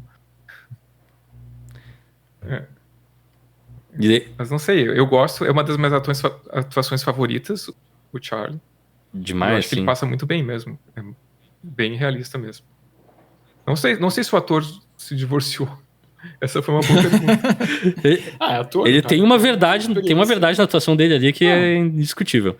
A cena deles no diner, isso de outras coisas. que ele que chega alguém e olha só, esse cara aqui te conheceu quando tu tinha não sei quantos meses de vida. Tipo, são os momentos mais identificáveis, acho que todo mundo passou por essa experiência, e ele faz exatamente o que pais ou mães, enfim, parentes fazem quando estão naquela situação. Especialmente pais divorciados, assim, que estão tentando achar aquele momento de conexão e não conseguem, né? Mas, enfim, não deixa de gostar da filha por causa disso. Eu acho muito, muito perfeito. Não, é muito legal também as cenas Eu gosto muito das cenas dele e da Bella almoçando ou jantando no restaurante aquele. Tu olha pro Billy Burke fazendo aquilo e tu consegue muito imaginar o cara fazendo literalmente todos os dias. Mas tu vê que todos os dias parece que ele tem um prazer com isso, assim, sabe? Tu vê muito, essa aqui é a vida do cara e, tipo, ele até gosta, né, dessa rotina. E aquele hambúrguer que ele come, eu fiquei com vontade de comer também. Mas, enfim, a gente tá chegando a um tempo bem grande de duração de episódio e a gente não entrou ainda na história do filme de fato, que é a Bella tem que fugir de vampiros. E daí raptam a mãe dela. É a meia hora final do filme. E daí pra negociar... Oi? A gente vai discutir isso em 2 minutos, então, né? Porção do filme. É tudo que acontece no filme. A mãe dela é raptada e pra negociar a liberdade da mãe, ela aceita ir sozinha pra coisa de balé, onde ela estudava quando era criança. E daí a gente descobre que vampiros têm reflexo. Parte 1. É verdade. Parte 2, que o vampiramento nesse universo acontece através de um veneno. E 3, uma chupada fantástica no final do filme. De veneno? Isso eu não peguei. Veneno. É assim, porque o veneno tá escorrendo. Daí se eles deixassem o veneno... Porque o James, né? Aliás, o James é um personagem marcante pra mim. O Chris interessante. Chris Hemsworth de Botequim? Pois é. Eu acho ele uma coisa meio curiosa, porque ele é meio brega e ao mesmo tempo ele funciona como vilão. Eu não sei, esses vilões assim, tipo, não sei, eles ficam às vezes meio deslocados do filme, daí no final eles entram pra ser muito importantes. Sabe? A contextualização deles é eles atacando aquele pescador. É pescador? Isso. No o amigo do... Sim, que é o mesmo cara o amigo do... Sim. Que é amigo do pai da Bella. Mas a interação, o que gera o conflito ali do James, que eles falam, ele vai te perseguir até pra sempre agora. É o jogo de beisebol que ele sente o cheiro da que ele se dá Bella. conta que ela é humana e daí, puf. Mas ao mesmo tempo eu fico pensando, tá, mas ele mora numa cidade cheia de humanos. Isso não acontece... mas é que tem uma coisa daí de matar a guria que o outro gosta, né? Não humano que tá no meio dos vampiros, né? Acho que isso é a questão, também, assim, né? Acho que isso é o peculiar, né? Aliás, tem isso, aquele trio eu acho extremamente marcante, assim, o Laurent, que é o líder deles, que nesse filme é um cara que parece legal. Ele, inclusive, tenta ajudar todo mundo antes da coisa acontecer. Daí tem a Victoria, que é louca da cabeça, e ela é super importante para pelo menos mais 2 filmes na série. Que ela sobrevive a esse filme e continua incomodando todo mundo. Depois vira Bryce Dallas Howard, a personagem. É muito louco. Vira Bryce Dallas. E o James... Inclusive, esse filme meio que termina com ela. É curioso. Com ela, termina com ela. Pra mostrar que ela sobreviveu. Sim. Mas realmente, tem todo aquele final feliz e daí... Victoria! E daí o filme acaba. Daí fica, oi? Exato. Personagem super secundário, assim, sabe? Parece menos assim, tempo e termina. E sinceramente, nas épocas que eu me importava menos e prestava menos atenção, e que eu tava, esse filme é horrível, eu terminava o filme sem saber quem era ela, na verdade. Porque ela parece tão pouco assim que a gente fica, ok, quem é essa pessoa? Sim. Talvez tenha acontecido a mesma coisa comigo na primeira vez. Assim. Agora, porque é tão tipo, oi? Né? Porque é um pouco estranho também a contextualização dela no meio da festa, tipo, num prédio do lado, olhando pra Edward e a Bella, mas porque ela tá ali, é muito estranho. E ela tá vestida como se ela estivesse indo para a festa. Ela foi pra festa pra olhar os dois. Estou olhando. É estranho, é realmente estranho. Estou monitorando vocês. Mas enfim. E aquele confronto final é muito doido. Porque de repente o filme ganha contornos de briga de deuses num estúdio de balé, no qual pessoas são jogadas e o chão abre ao meio, janelas são explodidas, espelhos são devastados. O cara acaba sendo... como é que eu vou dizer? Não é linchado, quando tu tira os membros das pessoas... Esquartejado e posto em chamas. Cara, é muito doido o final desse filme. Eu fico, oi! Era um filme romântico e fofo, entre aspas, até 15 minutos atrás, e agora a gente tá vendo uma barbárie louca. E a série continua nessa vibe, e é muito louco, mas a gente não vai falar do resto da série agora. Mas eu acho... se vocês pedirem muito, a gente pode falar. Sobre os outros filmes. Essa mudança de tom eu acho muito bizarra, assim. Sempre me pega. Eu vendo agora o filme, sei lá, qual vez que eu tô vendo o filme agora, e sempre me pega no contrapé. Quando o cara começa a quebrar a perna da Bella, e tu fica... Oi? Como a gente chegou aqui? Pra mim não causou tanta estranheza. Como sabendo que é um filme de vampiro, tu sabe que vai ter alguma violência, assim. Mas eu achei ele também ali no final, quando eles matam o James, cortejam ele, também achei que foi colocado de maneira interessante, que é tipo... A gente vê meio no fundo, assim, meio de longe, o jeito que da Bella. Essa é uma das cenas melhores dirigidas do filme, pra mim. Porque todo o jeito que acontece, assim, tudo é meio filmado em 2 planos. Eu acho muito interessante isso. E a ação dos dois é interessante. E a ação dos dois funciona e tu não fica distraído de um por outro, nem nada assim. É muito difícil fazer isso. E a Bella mais testemunhando aquilo. Eu acho isso interessante, assim, ela se conta da barbárie. Enquanto ela tá delirando com coisa lá, envenenando ela, que também acho uma coisa interessante. É só a hora da chupada, desculpa, não tem como não tirar sarro, porque aquilo é muito ridículo. Pô, sabe que essa hora eu fiquei meio confuso com a dinâmica da coisa, porque eu não tava entendendo se ele tava mordendo ela pra transformá-la e salvar a vida dela, ou se era pra remover. Daí depois eu entendi, tipo, que nesse mundo eles colocam o veneno e o veneno vai agir, se deixar ele agir, ela vai ser transformada. Era isso, né? Daí ele vai lá, suga o veneno. Suga o veneno e consegue tirar e consegue parar. Que é uma coisa que ele fala pro Carlyle ali, né? Tipo, não sei se sabe que eu não vou conseguir. Porque nesse mundo os vampiros, quando estão mordendo a pessoa... Quer dizer, nesse mundo não, acho que na vida real também. Os vampiros, quando estão mordendo a pessoa, entram num frenesi e é uma coisa quase incontrolável, assim. Tu provou o melhor sushi do mundo e tu não quer parar. Sim. Mas aí, cara, essa cena aconteceu uma coisa que eu, todas as vezes que eu vi o filme, eu nunca tinha pego. E quando aconteceu, cara, me deu arrepios, assim, que eu nunca tinha conectado.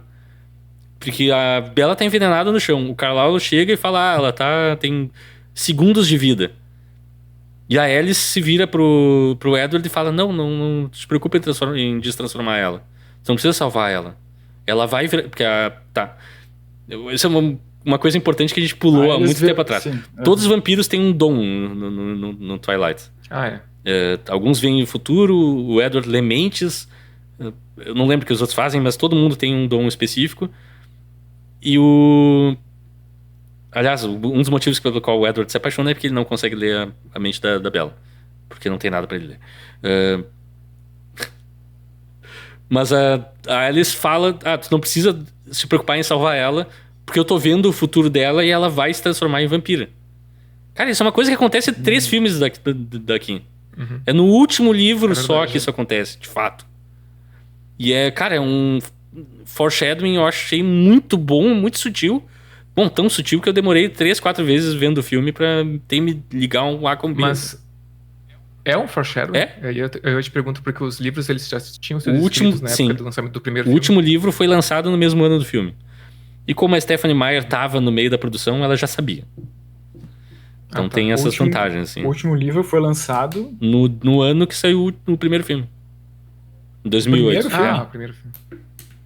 Significa que quando ela tava no set, já tinha escrito tudo, sim.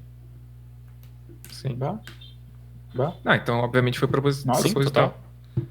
Quando é que saiu o primeiro livro? Aí tu me pegou no contrapé. Eu pensei que fosse... deve ser 2005, talvez. Talvez. Não, acho que antes. Mas antes? Bom, Joe Farmer escreveu tudo muito rápido. Não, é isso aí. Tu acertou. O Crepúsculo 2005.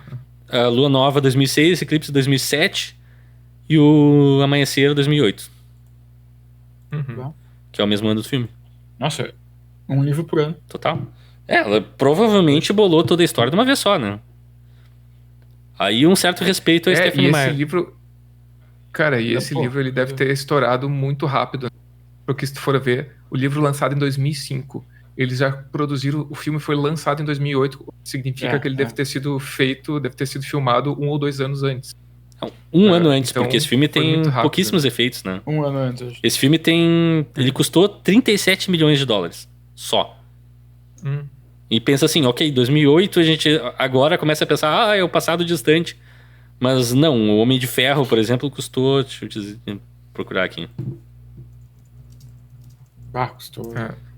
140 milhões de dólares. O Cavaleiro das Trevas não deve ter ficado muito além disso, se não é mais caro.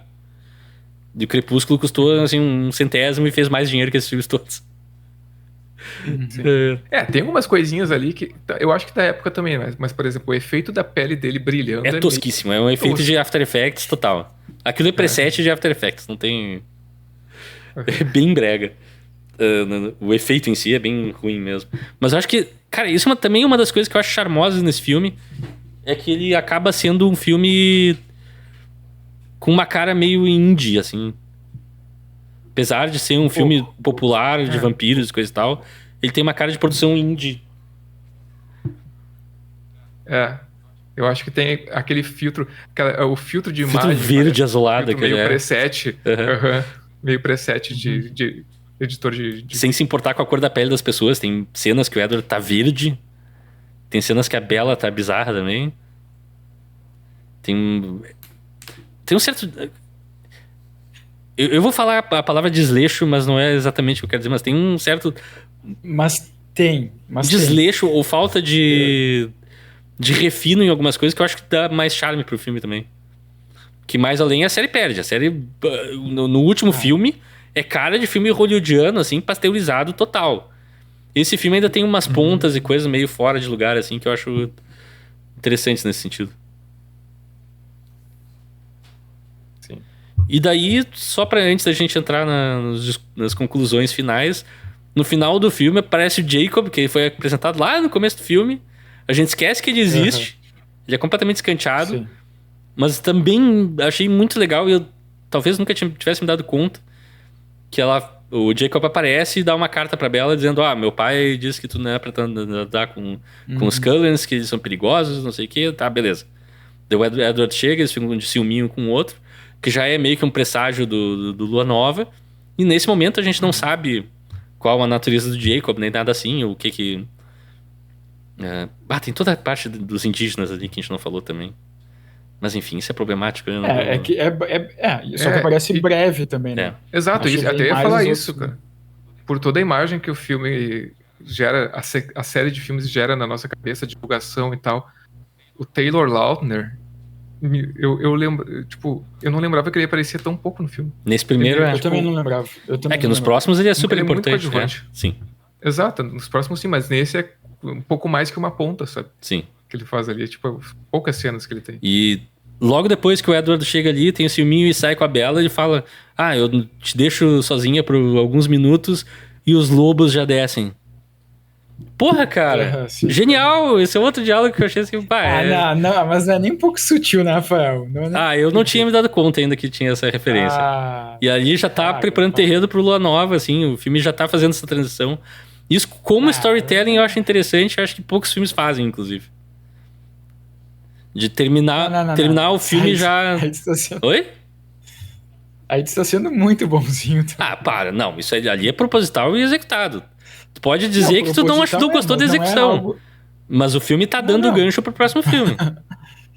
Claramente. Ok, isso sim. E não é... só que é o seguinte, só que não acaba o filme dizendo, tu não acaba com a impressão que a história desse filme não é necessária ou que não acabou. Não, o que foi contado nesse filme tem começo, meio e fim. A história tá completa desse filme. E daí tem esse gancho que, a gente pode continuar a história. Sim. Que eu acho também muito bem executado e hoje faz falta. Sim. Porque os filmes acabam sem acabar 100% das vezes agora. Sim. Não, os filmes da Marvel, às vezes... Alguns filmes da Marvel parece que terminavam sem terminar. Eu só queria fazer uma observação antes de uma cena que eu achei engraçada, meio esquisita, que é a cena que a Bella, depois de tudo, ela acorda no hospital e tá a mãe dela e tá o Edward dormindo, entre aspas. É muito engraçado aquilo. E já que ele não dorme. Ele não tem nem cama no quarto dele, senão. A mãe dela conta pra Bella o que aconteceu. E o que ela fala... Tu caiu da escada rolando e tu atravessou uma janela. Caiu 2 lances de escada e caiu numa janela. Não. E a Bella ouve aquilo e diz, soa como eu. Nossa, cara, e aquilo eu achei tão... Porque, eu pensei, mas o pai dela, que é policial, ele não vai ter desconfiado disso, que ela foi pra casa do namorado, caiu de uma janela, ficou toda quebrada e cortada, e não, tudo bem. A gente sabe que foi só um acidente, é literalmente a pior explicação do mundo, assim, oi? Exato, aquilo era, E por que o Edward tá se fazendo? É porque, ele tá protegendo ele não dorme, né? Não, ele não dorme, né? Ele tá fazendo que ele tá dormindo ali. Provavelmente pra não ter que falar com a sogra. Exato. Pode ser. Não vai interagir muito ali. É porque tu fala 2 segundos com o Edward, tu pensa, tu sai o vampiro. Aliás, se o Edward estiver numa linha daquelas de suspeito na polícia, acho que 10 de 10 pessoas vão apontar o vampiro é ele. É óbvio, né? A cara dele é de vampiro. Mas a casa... uma coisa que a gente não falou é que a casa deles é muito no meio da floresta, todo envidraçado, eu acho muito estiloso. E causou O quarto dele é legal. E causou um terror pros donos daquela casa, porque, enfim, pessoas não param de ir lá. É uma casa de fato? Sim. Não é cenário. Tá. Se eu não me engano, é uma das casas que... Inclusive, ela foi vendida recentemente. Se eu não me engano, Sério? Sim. Não sei por quantos bilhões de dólares. Eles até referenciam isso no filme. Uma casa quando caríssima. Eles chegam, o Edward fala pra ela, tu esperava o que fosse caixões e o que fala? Calabouço? Uma coisa assim. Calabouços, caixões e fossos. E ela, não, os fossos eu não imaginei. Cara, o diálogo é muito brega, mas ao mesmo tempo tem o charme e a breguice, assim, incauta e sem... Parece sincero, sabe? Tem uma sinceridade na tosquice que eu... E é aquela coisa. E eu vendo o filme, eu não consigo não achar engraçado várias coisas, mas eu acho que o filme também é tão sincero em tentar parecer... Só contar essa história que ele não parece estar forçando pra lado nenhum, assim. Não parece estar fazendo... isso tem que ser engraçado, então vamos fazer todo mundo rir. Não fica uma coisa forçada nesse sentido. é engraçado por um certo nível de tosquice, mas ao mesmo tempo eles botaram a seriedade necessária pra tornar extremamente engraçado. Isso é, tipo, é uma divisão muito difícil, porque se tu tenta ser Sharknado, por exemplo, fica um negócio insuportável.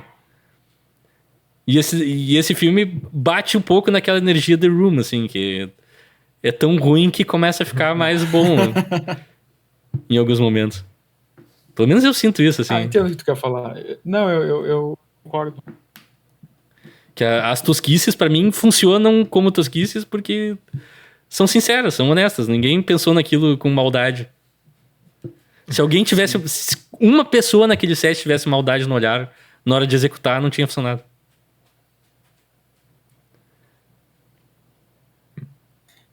Mas enfim, isso já são conclusões finais, essas são as minhas conclusões finais. E o Leonardo nos abandonou, tirou os headphones. Então, Alexandre, quais são as tuas conclusões finais de Crepúsculo? Pô, cara, meio dividido ainda, sinceramente. Porque eu acho que eu consegui enxergar ele com olhos, assim. Acho que a discussão acrescentou bastante pra isso, né? E não sei, ele tem todas essas coisas conflitantes pra mim, as atuações bizarras. Mas eu consigo enxergar também porque ele é um filme tão... que as pessoas se identificam, que muita gente se identifica tanto. Eu acho que ele tem os méritos de conseguir acessar o público, né? E não sei, eu consegui me entreter dessa vez mais do que qualquer outra que eu tenha visto o filme. Massa. Né? Então consegui relevar algumas coisas. Também concordo com vocês que tem muitas coisas que eu acho gratuitas na direção do filme. Eu não falei muito sobre isso, mas tem, sei lá, uns planos de Dutch angle, umas câmeras tortas, né? Que são meio assim, jogados ali. Total. Tem muito plano aéreo. Daqui a pouco o filme sai para um plano de... que eu não sei se na época era drone que eles usavam. Mas, acho que é helicóptero não mesmo. Sei. O helicóptero. E tem algumas coisas estranhas na direção, meio inconsistente, como eu já falei, a direção de atores, mas é um filme bem icônico, não dá pra negar isso. Tem aquela coisa de tu assistir com os olhares de hoje, saber o que o filme é e botar em perspectiva as atuações do casal principal ali. E não sei, eu achei uma experiência interessante rever esse filme. E tu, Leonardo? Pra mim, eu acho que eu fico na mesma página que o Alexandre, assim, acho que foi uma experiência... São todos os filmes? Não, é só o primeiro. Só o primeiro. Tinha uma... Aqui... não foi aí que veio uma camiseta? Veio a camiseta... Cara, eu não consegui achar a camiseta, infelizmente. Virei meu armário, mas Sério? acho que a camiseta ficou... É que assim, ela era pequena quando eu ganhei o box. Vem o DVD do filme. Muito bonito, por sinal. Olha só. Vem cards, que eu não sei que... Do Lua Nova. Isso foi na época que o Lua Nova tava saindo. Olha só, vários cards. Não, são vários ingressos. Convites individuais pros filmes. E eu não fui ver com esses convites. E tem... Sério? E tem o pôster do filme. Tu guardou pelo menos. Pô, Rafael, eu tinha que colocar esse pôster ali na tua parede. Olha lá. Eu tenho espaço aqui numa parede. Eu tenho espaço numa parede. Vamos enquadrar o Crepúsculo? Pro pessoal que tá ouvindo no áudio. Nas plataformas de áudio, o Rafael acabou de abrir a caixa do filme Crepúsculo e tá mostrando todos os itens, inclusive. Uma caixa de metal. Uma caixa de metal. Tem inclusive posters e convites de ingresso. Tem um vale ingresso pro Lua Nova com um acompanhante. Não, individual, desculpa. Então, uma pessoa podia ver o filme e outra ia ter que pagar o ingresso. Tá valendo, dá pra fazer aquela jogada clássica de cada um paga meio ingresso. E daí tem cards dos personagens do Lua Nova. Eu não vou mostrar aqui porque é spoilers, né? A gente tá só falando do Crepúsculo 1. Mas essa é a caixa do Crepúsculo 1 que eu ganhei. Também tinha uma camiseta. Eventualmente eu também tive a versão do McDonald's do Crepúsculo. Que tinha uma época que tu pedia um lanche especial e ganhava... Vinha num saco plástico, tipo filme pirata, mas era com impressão oficial e disquinho oficial também. Mas essa versão eu não sei que fim levou. Deve estar perdida aqui em algum canto de casa. Mas essa versão o que é do Crepúsculo? O que vinha no plástico? O filme só. Isso não tem nada especial. Aqui é só o filme Não é uma edição especial de corte. Sim, é o filme, sim. Não tem nada de especial. Essa do McDonald's também é só o filme, mas ele vinha num envelopezinho plástico que eu tenho aqui em algum lugar, mas não sei aonde. Também não consegui achar. Tipo, tu pediu um hambúrguer e vinha o filme. Crepúsculo teve muitas promoções. Desculpa interromper a tua explanação final, Leonardo. Nossa, mas é que eu tava aqui com essa caixa do meu lado aqui, pensando... Eu tinha que achar um momento pra trazer isso, eu tinha que ter feito na abertura, mas eu me esqueci. E daí ficou... Nossa, eu não me lembrava disso. Eu sabia que tinha sido... Compre um hambúrguer e ganhe um filme. Nossa, Crepúsculo tava literalmente em todos os lugares na época. Não, todos, cara, foi muito febre. Foi muito febre. Até 2012, quando saiu o último filme, era muito febre. Era muito febre. Não sei se tu lembra, 2008 a gente foi no cinema, não lembro que filme a gente ia ver, e a fila ia até Além da Cultura, lá no Bourbon Country. Isso não lembro. Foi um dos últimos... Talvez a última série de filmes que eu lembro de fazer esse alvoroço no cinema, assim, de ter filas desse tamanho. Teve o Avatar em 2009. 2009, mas o Crepúsculo fez isso até 2012. Tu tá dizendo toda a franquia. Isso, Tá. Sim. Porque a Marvel daí A Marvel, obviamente, trazia tanta gente ou mais, mas é que a Marvel já começa naquela época de vamos comprar ingresso online, coisa e tal. Então não tinha tantas filas nos lugares. Mas eu acho que a Marvel ali, entre aspas, ainda tava, entre aspas, ali tava super... Né? Cara, 2008 saiu o Homem de Ferro. O Thor sai em 2011. Todo o Crepúsculo acontece entre Homem de Ferro e Vingadores. Sim, é verdade. Mas a minha acho que eu fico mais na... Porque quando o Leonardo vai falar, corta o áudio dele. Começa de novo, por favor, sim, porque a gente não viu nada do que falou. E agora, tá ok? Tá ok. Talvez porque eu me afaste do microfone, não sei. É um filme que foi ok assistir dessa vez, assim, grande experiência, mas uma experiência ruim. Mas achei que é um filme que é um filme que flui, assim, sabe? É um filme ok, assim, beleza, sabe? Eu pensei que ia ser uma experiência mais difícil e não foi, assim. Tem várias coisas no filme que eu acho tosquíssimas, mas é um filme que tem seu charme também. Pessoal, eu preciso fazer uma observação. O Rafael falou que o áudio do Leonardo tava cortando. Cara, o teu áudio te sabotou porque ele fez tu dizer exatamente o oposto disso. Porque ele cortou quando tu falou que não foi uma experiência ruim. Ele cortou o não. Foi uma experiência ruim. Daí tu disse, foi uma experiência ruim. Não foi uma experiência ruim. Pô, áudio. Sim, áudio. Eu entendi, mas quem tá ouvindo na plataforma de streaming disse que foi uma experiência Genial. ruim. Mas então tá, gente. Vamos trazer então qual é a melhor atuação de Crepúsculo. Tá, mas e a tua opinião, Rafael? Eu acho que eu já disse a minha opinião várias vezes. Eu tenho uma relação complicada com esse filme, mas conforme a idade foi avançando, eu fui achando dentro de mim os pontos válidos do filme. E eu acho que ele, como uma referência cultural e como uma peça de entretenimento única, assim, tem um valor quase que inestimável. Eu acho que é inegável dizer o impacto que ele teve no cinema, esteticamente e coisa e tal. Cinema popular, assim, a gente não teria tido Jogos Vorazes e outras séries nesse estilo, com um enfoque mais feminino, com um enfoque diferente, como a gente teve. Maze Runner também não ter existido. E outros que tais, assim. Verdade. Pode achar isso bom, pode achar isso ruim, beleza. Mas acho que é um filme que tem uma certa importância e eu acho que isso é inegável. E é isso. Vendo dessa vez, eu saí do filme mais satisfeito, assim, porque as coisas que me incomodaram menos também, mas ao mesmo tempo as coisas engraçadas eu achei mais engraçadas. Acho que o filme, até visto assim, meio ironicamente, ele também funciona pra mim, então eu não... Sim. Então é isso, ao fim e ao cabo eu acabo gostando de Crepúsculo por motivos talvez não todos os que os cineastas entenderam ou que queriam que fosse, mas é a vida. E qual a melhor atuação que a gente acha no filme, gente?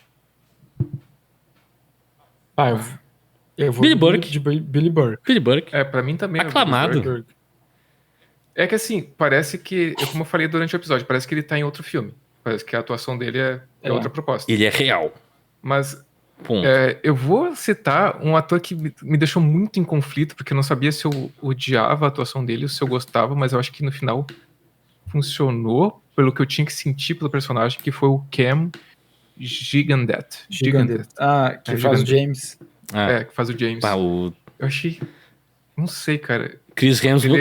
Eu não sei decidir se eu gosto dele ou não gosto, mas eu consigo odiar o personagem, que eu acho que é a intenção. O Chris Hemsworth de camelô não dá. Desculpa. Pá, que preconceito esse Rafael. Chris Hemsworth nem cara conhecido na época. É verdade. O Cam Gigandet veio. Eu quero fazer uma menção... Eu tenho 2 menções honrosas. O Peter Fatinelli como Carlyle, eu gosto muito da atuação dele. Também é grounded e simples. Ele não faz nada além do que precisa. Uhum. E tá lindo. Uhum. E Ashley Greene como Alice, ela é instantaneamente, pra mim, gostável. Ela é aquela personagem... a esquisitona, a Phoebe do grupo, digamos assim, que é a mais bicho grilo, mais sorridente dos Cullen e coisa e tal. Eu acho ela simpaticíssima, gosto da personagem. Gosto desse arquétipo também. A gente conhece ela subindo uma árvore que cresce dentro da casa, que também é surreal, estranho e legal. Mas o Billy Burke, como Charlie, é a melhor atuação, ponto. É o mais verdadeiro, o mais humano. Um filme cheio de personagem que quase não faz sentido, que beira o ridículo. Ele traz uma humanidade e ancora o filme numa realidade, assim... que Forks se torna viva por causa desse único cara, especificamente. É uma coisa muito louca isso. E qual é a cena favorita de todo mundo? Eu também acho que a gente vai aclamar a cena, mas... Tá, vocês vão falar da cena do beisebol. Cena do beisebol. Sim. Cena do beisebol. Mas eu só queria fazer uma menção honrosa pra cena que a Bella chega na casa deles, porque eu acho muito interessante vampiros cozinhando. Vampiros cozinhando e vendo tutoriais de aquilo é muito legal. De receita. Eu acho muito bom aquilo ali. E uma cozinha super bonita e... eu queria aquela cozinha pra mim. E limpa e tudo. Essa cozinha nunca foi usada. E daí a Bella chega, não, mas eu já comi. Ela pensou na gente antes, que fofo. Que consideração. E qual filme vocês recomendariam pra quem gostou de Crepúsculo? Eu vou abrir essa com entrevista com o vampiro. Se tu gostou do Crepúsculo, que é uma versão um pouco mais queer e um pouco mais, bem mais terror, é um puta filme. Pelo menos na minha lembrança. Faz muito tempo que eu não vejo. Então, se envelheceu mal, eu posso ter culpa aqui.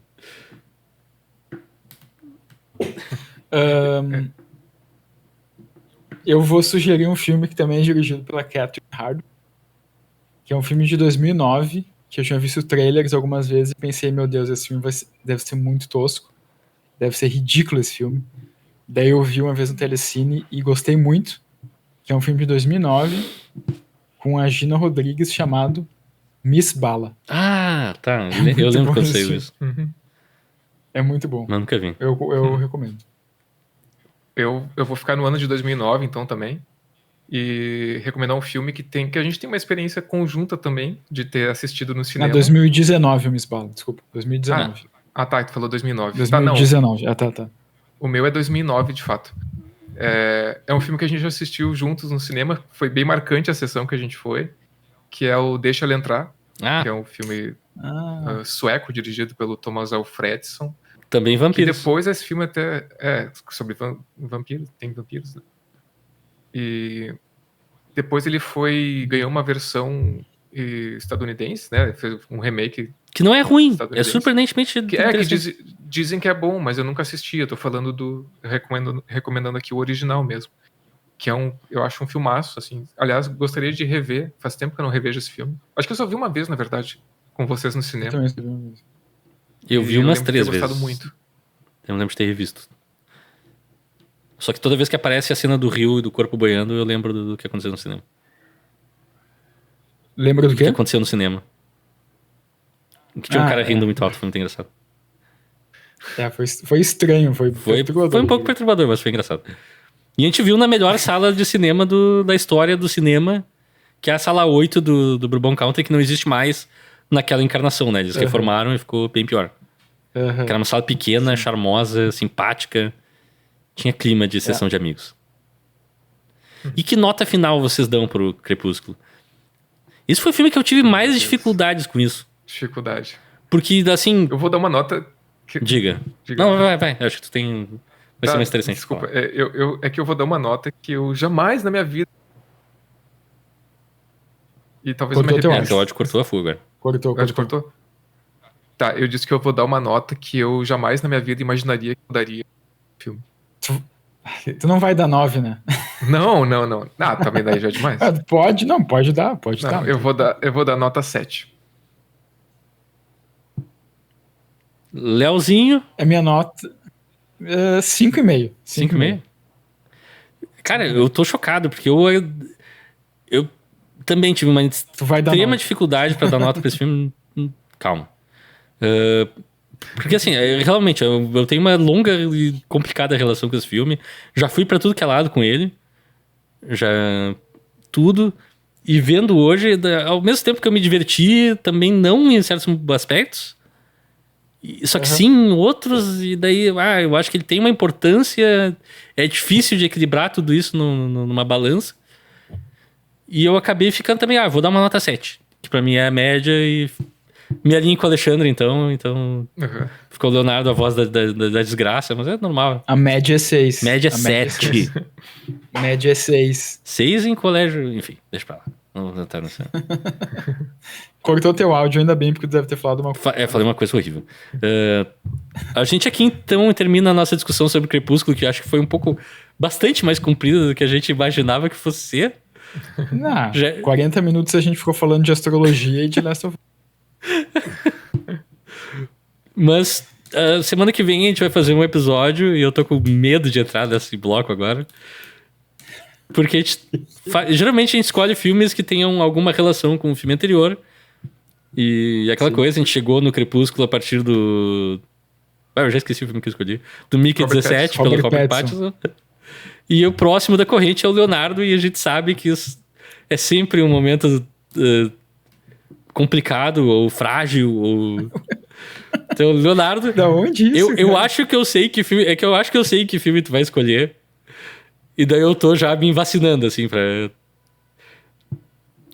Nossa, tu tem inúmeras opções e tu acha que tu sabe o filme. Eu acho que eu sei, sim. Tá, antes de eu dar as pistas, então... Tu vai escolher aquele filminho de ação chumbrega com o Taylor Lautner. Nossa, não. Como é que tu já quase desaplicou aquilo uma vez?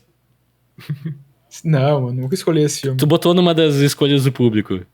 E obviamente perdeu, né? Porque ninguém quer ver assim. Do Taylor Lautner, não. Não? Olha. Eu coloquei algum outro, eu acho, mas não esse. Não. Esse, eu já vi esse filme. Ouvi uma grande parte desse filme, mas não curti muito. Então eu tô extremamente aliviado. Pode... Vocês querem pistas ou vocês querem que eu diga? Não, querem pistas, sempre pistas. Tá. É um filme de um diretor do qual a gente não falou ainda no podcast. Impossível, a gente já falou de todos os diretores. É um diretor mais cult. Stanley Kubrick. É um filme de 2013. 2013 o filme. Stanley Kubrick? Ele tava vivo em 2013, né? O último dele. Shyamalan. Faleceu em 2000. Não. É um filme com uma temática parecida. Tem vampiros no filme.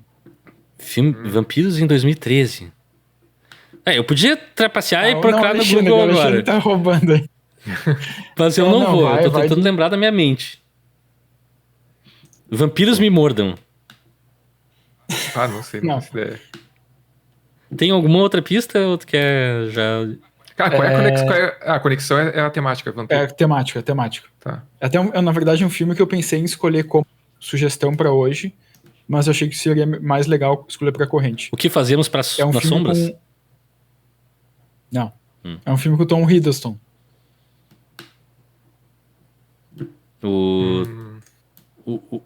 O Pico Escarlate? Não. Não faço ideia. Também não faço ideia. É um filme do Jim Jarmusch, 2013, chamado Amantes Eternos. Eita. Com o Tom Hiddleston e a Tilda Swinton. Massa. Massa. Acho que vai ser interessante. Eu tenho uma relação interessante com o Jim Jarmusch, que eu não procuro os filmes dele, mas todos que eu vi eu gostei. Cara, a minha relação é um pouco diferente. Os filmes dele que eu vi, eu não gostei. Mas esse eu acho maravilhoso. Não sei, quando eu vi eu gostei. Peraí, tu vai me dizer que tá contra Ghost Dog? Cara, Ghost Dog, a gente tem que falar desse filme em algum momento. Tá na minha lista pra gente falar desse filme em algum momento. Só que não tem nenhum... Ghost Dog é mas, enfim, espetacular. Não, Ghost Dog a gente tem que falar desse filme. Forest Whitaker é um gênio e esse filme eu defendo até a minha morte. Eu não sei, eu não sei se eu revesse... Me lembro quando eu vi Ghost Dog, eu achei muito estranho. Não sei se eu gostei, mas eu quero muito... É um filme esquisitaço. É um filme esquisitaço, sim. É muito esquisito. Mas, eu adorei na época. A gente viu juntos, inclusive, na tua casa. E eu lembro até hoje, assim, que eu saí estupefato do filme. Sério? Eu saí meio tipo, o que eu acabei de ver, assim. Estupefato quer dizer um pouco disso. Mas, enfim, semana que vem a gente volta, então, com Jim Jarmusch, Amantes Eternos. E também tem um link meio... Em inglês é Only Lovers Left Alive. Tem um link de diamantes. Amantes, não diamantes. De amantes. Ou pode ter de diamantes também. Ele brilha que nem um diamante. Exato. E vocês podem nos seguir nas mídias sociais, principalmente no Instagram, gente. Vamos lá popular aquele Instagram, encher de comentários e xingar todo mundo, que é legal. Podem comentar aqui no YouTube também, vai ser legal, ou no Spotify. A gente tá em todas as plataformas. Se quiser procurar por Eu Quero Ver o Filme, tu vai acabar encontrando a gente de alguma maneira. A gente tá ainda pensando como popular algumas das plataformas de novo, se a gente vai voltar ou não, mas isso não é assunto pra falar no ar. Que a gente fazia cortes e um monte de coisa, e hoje em dia eu não sei se eu tenho energia pra fazer a edição do podcast e depois, 2 dias depois, cortar melhores momentos. Mas enfim, também isso eu tô trazendo roupa suja pro ar. Mas até semana que vem, alguém quer deixar uma mensagem de despedida pra galera? Não. Não teve mensagem de despedida? Um filme super quotável. Diga o que eu sou. Vampire. Não, Diga algo. Rafael é pior do que um vampiro. Pior que um vampiro? Rafael é pior do que um vampiro. O Rafael é um host. Tem aquele filme The Host com o... Não. Tem um host de vampiro, não tem? Do Del Toro? Ou que ele sim produziu? Enfim, até semana que vem, gente. Tchau! É legal que a gente dá informações super precisas no podcast.